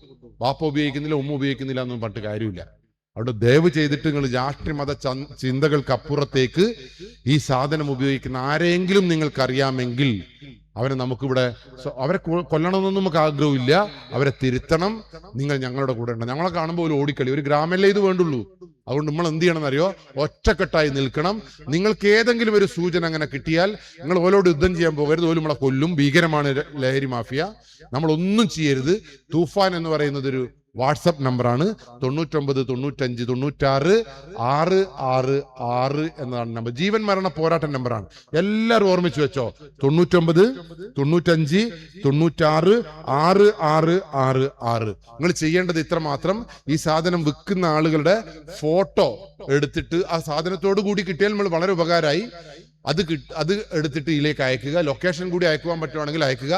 ഇത് ചൊക്ലി പോലീസും നാദാപുരം പോലീസും ഒന്നുമല്ല ഇത് കിട്ടുക. അതീവ രഹസ്യമായിട്ടുള്ളൊരു രഹസ്യ കേന്ദ്രം നമ്മൾ തൂഫാന് വേണ്ടി തുറന്നിട്ടുണ്ട് തിരുവനന്തപുരത്ത്.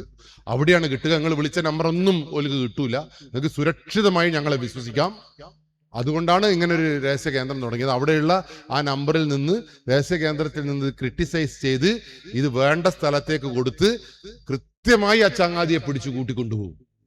ഇവ കോഴിക്കോട് നിന്ന് 35 ഗ്രാം MDMA കൊടുത്ത ഒരു വീട്ടമ്മ നൽകിയ വിവരത്തിന്റെ അടിസ്ഥാനത്തിലാണ്. ആ വീട്ടമ്മ ഈ നാട്ടിൽ എത്ര പുണ്യമാണ് ചെയ്തത്, എത്ര കുടുംബത്തെയാണ് രക്ഷപ്പെടുത്തിയത്. അതുകൊണ്ട് ഈ നാടിന്റെ അപ്പുറത്ത് ഏറാമല പഞ്ചായത്തിലാണ് ഞാൻ ജീവിക്കുന്നത്. 6 മനുഷ്യജന്മങ്ങളാണ് കഴിഞ്ഞ വർഷം ഈ രാസലഹരി ഉപയോഗിച്ച് പള്ളിപ്പറമ്പിലും ആളൊഴിഞ്ഞ പറമ്പിലും പുഴുവരിച്ചും എറുമ്പരിച്ചും മരിച്ചുപോയത്. ഒരാൾ മോശം കുട്ടിയായിരുന്നില്ല. അതുകൊണ്ട് നമുക്ക് പഠിക്കുന്ന കുട്ടി പഠിക്കാത്ത കുട്ടി എന്നൊന്നും ലഹരിക്കില്ല. അവിടെ എല്ലാവരും ഈ നമ്പർ ഓർമ്മിച്ച് വെക്കുക. രണ്ടാമത്, ഇതിൽ മെസ്സേജ് അയക്കാനേ പറ്റൂ. നിങ്ങൾക്ക് നിങ്ങളെ വീട്ടിൽ ആർക്കെങ്കിലും എന്തെങ്കിലും സങ്കടമുണ്ട് എങ്കിൽ നിങ്ങൾ വിളിച്ച് ഞങ്ങളോട് സംസാരിക്കണം. ഞങ്ങളോട് സംസാരിക്കേണ്ട, നമുക്ക് ഈ തൂഫാന്റെ വാരിയേഴ്സിനോട് സംസാരിക്കാൻ. നിങ്ങൾക്ക് എൻ്റെ ഭർത്താവ് ഇങ്ങനെ സംശയിക്കുന്നുണ്ട്, മക്കളെ തല്ലുന്നുണ്ട്, വീട്ടിൽ പ്രശ്നങ്ങളുണ്ട്, പൊതുവെ അയാൾ നല്ല മനുഷ്യനാണെന്നൊക്കെ നിങ്ങൾക്ക് തോന്നുന്നുണ്ട് എങ്കിൽ ഒരു നിമിഷം പോലും അമാന്തിക്കരുത്. ഞങ്ങൾ നിങ്ങൾക്ക് വീണ്ടും തൂഫാന്റെ വിളിക്കാൻ കഴിയുന്ന ഒരു നമ്പർ ഇൻട്രോഡ്യൂസ് ചെയ്യാം.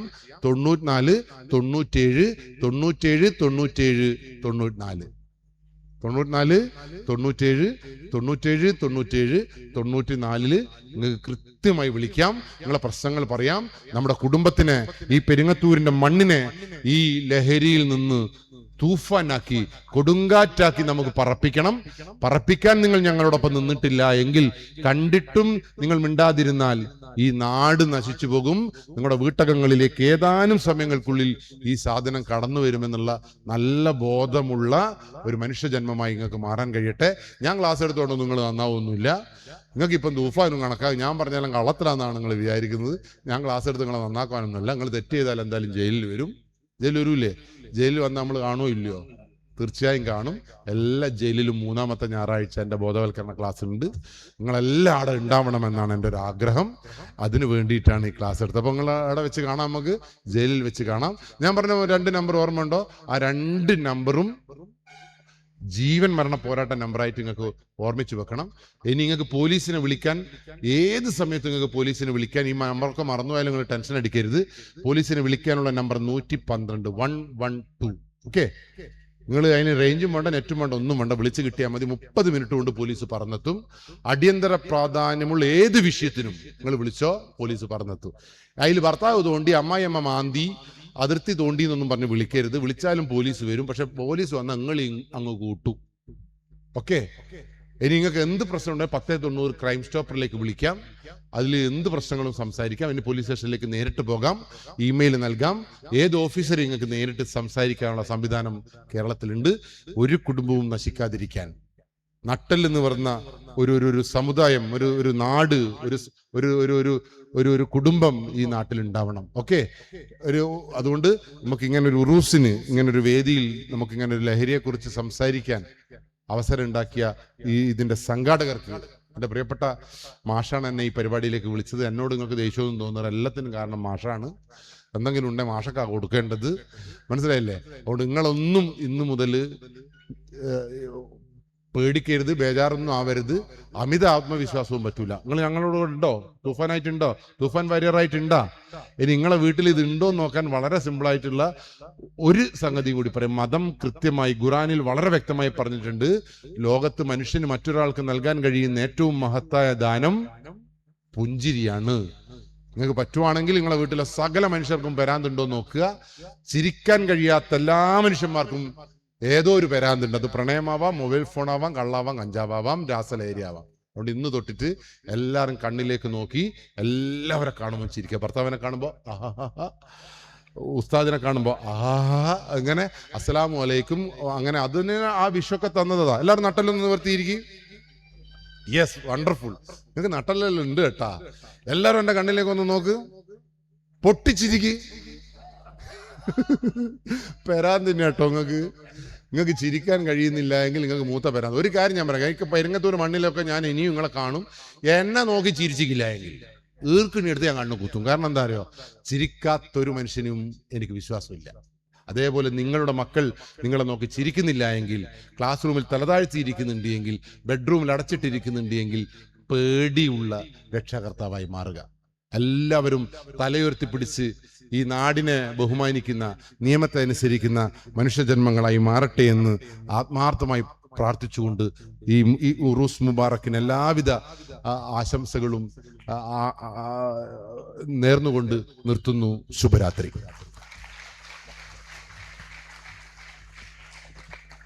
വളരെ സരസവും മനോഹരവുമായി ഈ ലഹരി മുക്ത ക്ലാസ് എടുത്ത ബഹുമാനപ്പെട്ട രംഗീഷ് കടവത്ത് സാറിന് മഹൽ കമ്മിറ്റിയുടെ അഗൈതമായ നന്ദി അറിയുകയാണ്.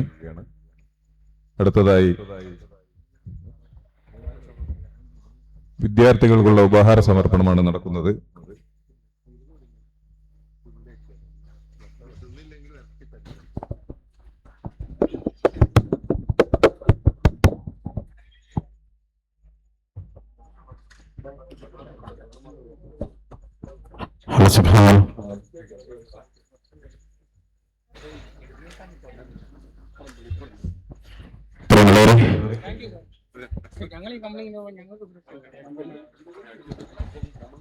വളരെ സുപ്രധാനപ്പെട്ട ചടങ്ങിലേക്ക് കടക്കുകയാണ്. മദ്രസ പരീക്ഷകളിൽ ഉന്നത വിജയം കൈവരിച്ച വിദ്യാർത്ഥികൾക്ക് മഹൽ കമ്മിറ്റി നൽകുന്ന ഉപഹാരമാണ് ഈ വേദിയിൽ വെച്ച് നടക്കാൻ പോകുന്നത്. അതിന് മുന്നോടിയായി ഒരു അറിയിപ്പുണ്ട്. കണ്ണൂർ ജില്ലയിൽ നാളെ റെഡ് അലേർട്ട് ആയതിനാൽ മദ്രസ അടക്കം മുഴുവൻ വിദ്യാഭ്യാസ സ്ഥാപനങ്ങൾക്കും കളക്ടർ അവധി പ്രഖ്യാപിച്ച വിവരം അറിയിക്കുന്നു.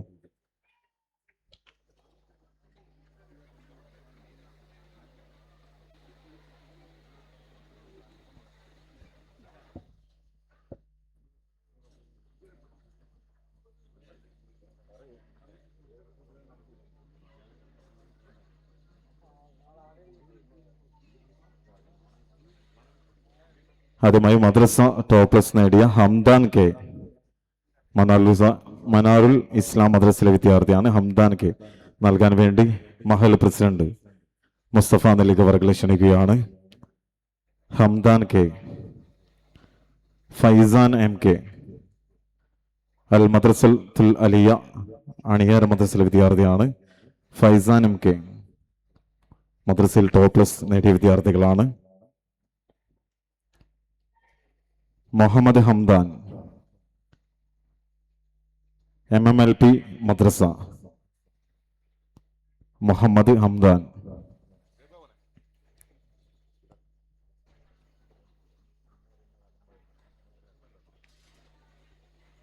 ഐസ ആസിഫ് അൽ മദ്രസത്തുൽ അലിയ അണിയാറും.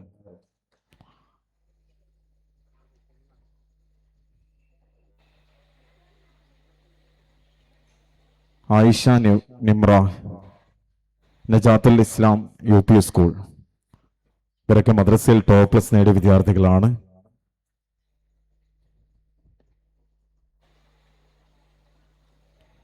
ആഫിയ മറിയം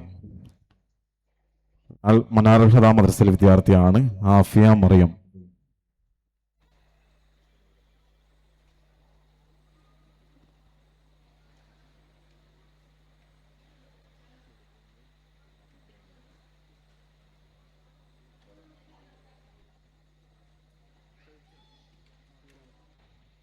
മറിയം MK തന്റെ പേരുള്ള ഇസ്ലാം മദ്രസയിലെ വിദ്യാർത്ഥിയാണ്. ഉപഹാരം നൽകാൻ വേണ്ടി മുദ്രസ് ഉസ്താദിനെ ക്ഷണിക്കുന്നു. മറിയം MK.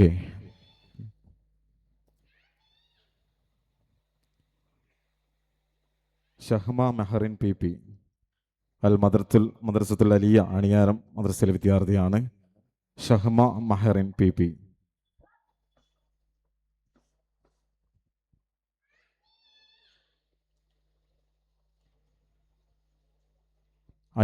ആയിഷ എമിൻ മനാൽ ഹുദ മദ്രസയിലെ വിദ്യാർത്ഥിയാണ്.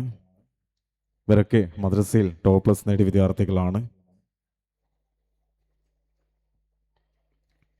ഫാത്തിമ റയീസ് മനാൽ ഹുദ മദ്രസയിലെ ഫാത്തിമ റയീസ്.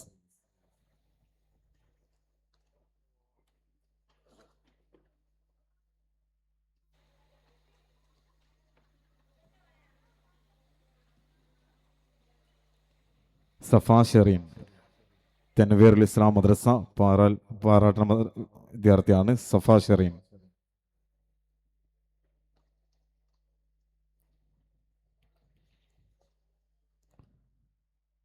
ഫാത്തിമ സില്ല മനാറുൽ ഹുദ മദ്രസയിലെ വിദ്യാർത്ഥിയാണ്. ഫാത്തിമ സില്ല.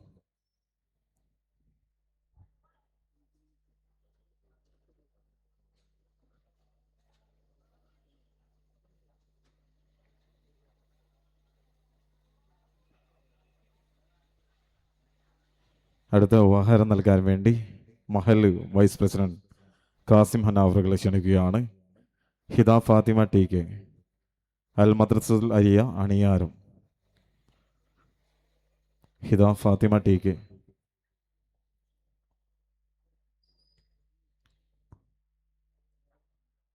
ആയിഷ ആമില തൻവീറുൽ ഇസ്ലാം മദ്രസയിലെ വിദ്യാർത്ഥിയാണ്.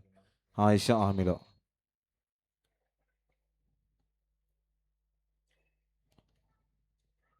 ഫാത്തിമ T MMLP സ്കൂൾ മദ്രസയിലെ വിദ്യാർത്ഥിയാണ്. Fathima T.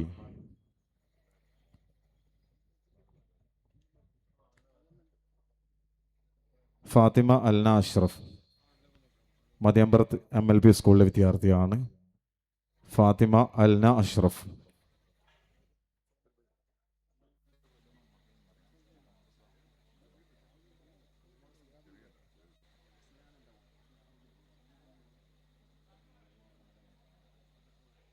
Maheen Mariyam KT. Maheen Mariyam KT.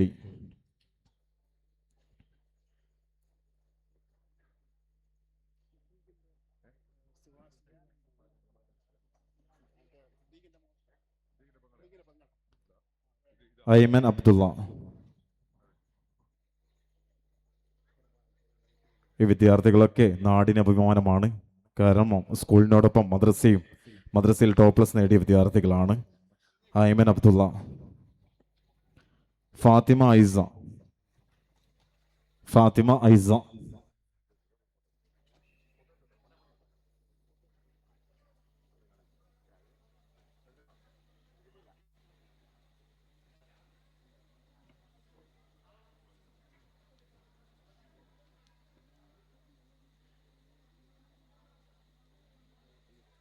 അടുത്തത് മതവിരുദ്ധം നേടിയ വിദ്യാർത്ഥികൾക്കുള്ള ഉപഹാരമാണ് നൽകാൻ വേണ്ടി കൂടുതൽ കുഞ്ഞബ്ദുള്ളക്കെ ക്ഷണിക്കുകയാണ്. ഫാത്തിമ കെ പി, സനായിയ, മതബിരുദം നേടിയ വിദ്യാർത്ഥിനിയാണ്. ഫാത്തിമ കെ പി, സനായിയ, ബിരുദം നേടിയ വിദ്യാർത്ഥിനി. എൻ്റെ ഉപ്പ സ്വീകരിക്കുകയാണ്. കുട്ടിയുടെ പിതാവ്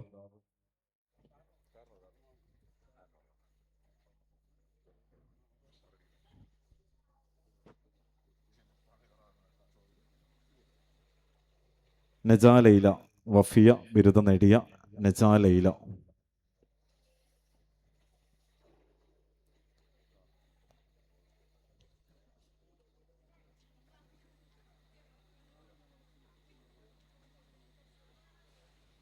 പെരിങ്ങത്തൂർ മനാർഹുദ മദ്രസയിൽ ഡിസ്റ്റൻ നേടിയ വിദ്യാർത്ഥികൾക്കുള്ള ഉപഹാര സമർപ്പണമാണ്. മുഹമ്മദ് ഫെബിൻ മഹറൂഫ് കെ. മുഹമ്മദ് ഫെബിൻ മഹറൂഫ് കെ നമ്മുടെ മദ്രസ പെരിങ്ങത്തൂരിലെ മനാർഹുദ മദ്രസയിൽ ഡിസ്റ്റൻഷൻ നേടിയ വിദ്യാർത്ഥികളാണ്. മുഹമ്മദ് ബിൻ റാസിഖ്. മുഹമ്മദ് ബിൻ റാസിഖ്.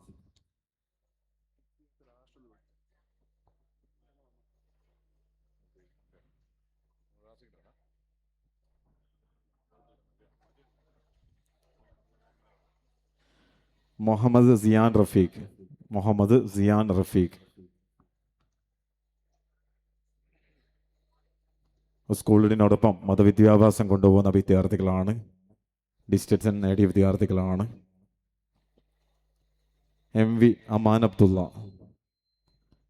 M V Aman Abdulla. മുഹമ്മദ് റാസി റയീസ്.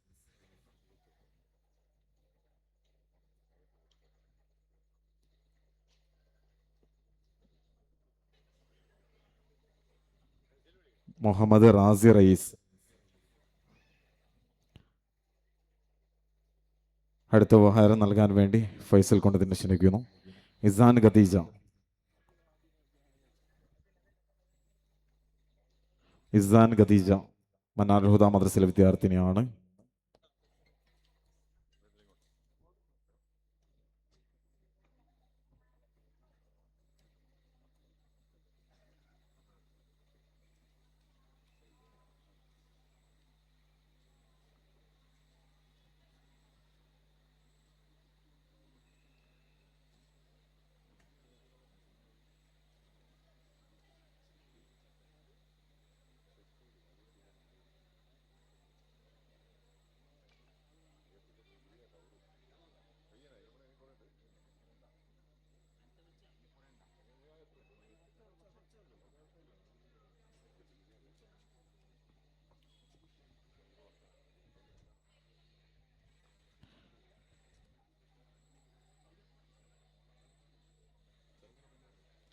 യുംന ഖദീജ ഫിർദൌസ്.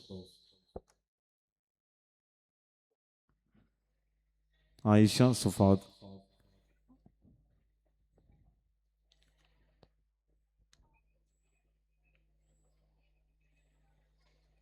നജ്വ ഫാത്തിമ.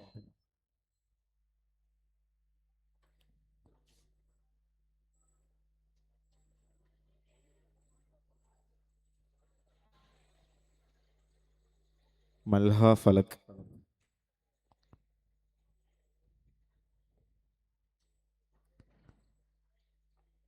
സിയ Zainab K K.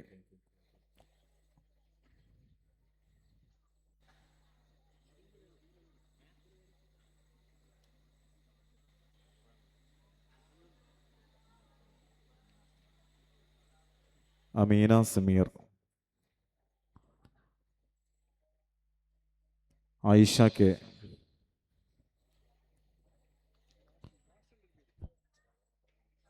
Nafeesathul Misriya.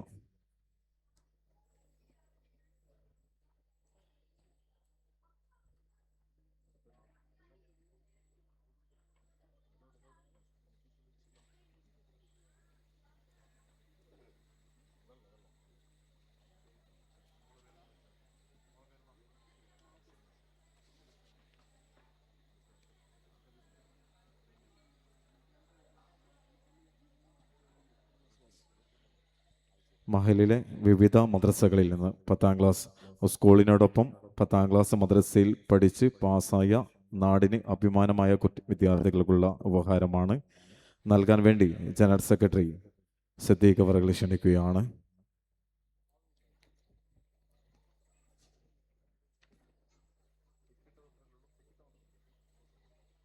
Aman Muhammad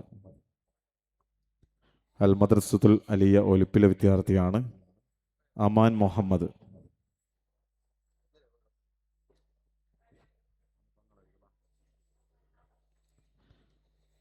Muhammad Zidan P Al Madrasathul Aliya Aniyaram മദ്രസയിലെ വിദ്യാർത്ഥിയാണ്. മുഹമ്മദ് സിദാൻ പി.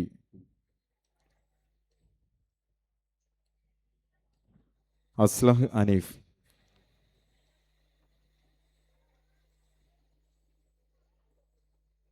അസ്ലഹ് അനീഫ്.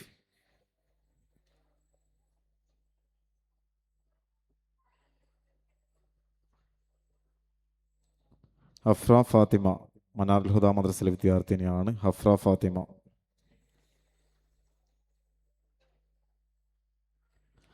റിയ ഫാത്തിമ വി മനാറുൽ ഹുദ മദ്രസയിലെ വിദ്യാർത്ഥിനിയാണ്. ഇവരൊക്കെ 10ാം ക്ലാസ് മദ്രസ പാസ്സായ വിദ്യാർത്ഥിനികളാണ്. മറുവ മറിയം എം പി അൽ മദ്രസത്തുൽ അലിയ അണിയാരത്ത് വിദ്യാർത്ഥിയാണ്. Maruva Mariyam M P. Fadiya C H Manarul Huda മദ്രസയിലെ വിദ്യാർത്ഥിനിയാണ്. നാടിന് അഭിമാനമായ വിദ്യാർത്ഥികളാണ്. സ്കൂളിനോടൊപ്പം മദ്രസയിൽ 10ാം ക്ലാസ് പഠിച്ച് പാസ്സായ വിദ്യാർത്ഥിനികളാണ്. സജ ഫാത്തിമ അൽ മദ്രസത്തുൽ അലിയ അണിയാരത്തെ വിദ്യാർത്ഥിനിയാണ്.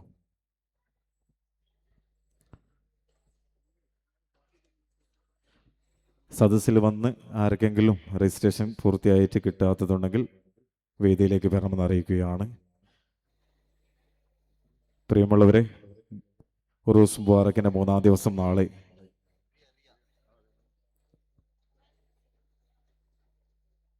മഹരിബിന് ശേഷം പ്രസംഗവേദിയിലെ നേരസാന്നിധ്യം ബഹുമാനപ്പെട്ട ഷമീർ ദാരിമിക്കൊല്ലം നിങ്ങൾ അഭിസംബോധന ചെയ്ത് സംസാരിക്കുകയാണ്. മുഴുവൻ ആളുകളെ ആ പരിപാടിയിലേക്ക് ഹൃദ്യമായി സ്വാഗതം ചെയ്യുകയാണ്. ചടങ്ങിന് നന്ദി അറിയിക്കാൻ വേണ്ടി മജീദ് തുറങ്ങാതെ ക്ഷണിക്കും. അസ്സലാമു അലൈക്കും വറഹ്മത്തുള്ളാഹി വബറകാതുഹു.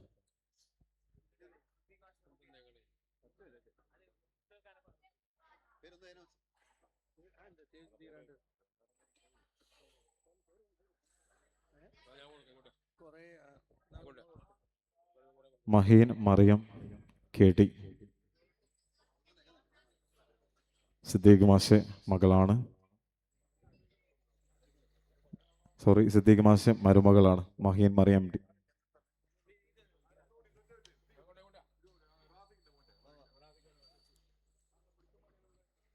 മുഹമ്മദ് ബിൻ റാസിഖ്. ഇതോടുകൂടി നമ്മുടെ പരിപാടി പൂർണ്ണമാവുകയാണ്. ചടങ്ങിന് നന്ദി അറിയാൻ വേണ്ടി മജീദ് തുറങ്ങാതെ ക്ഷണിക്കും. അസ്സലാമു അലൈക്കും വറഹ്മത്തുള്ളാഹി വബറകാതുഹു. എല്ലാവർക്കും ഒറ്റവാക്കിൽ നന്ദി പറഞ്ഞുകൊണ്ട് നിർത്തുന്നു. അസ്സലാമു അലൈക്കും.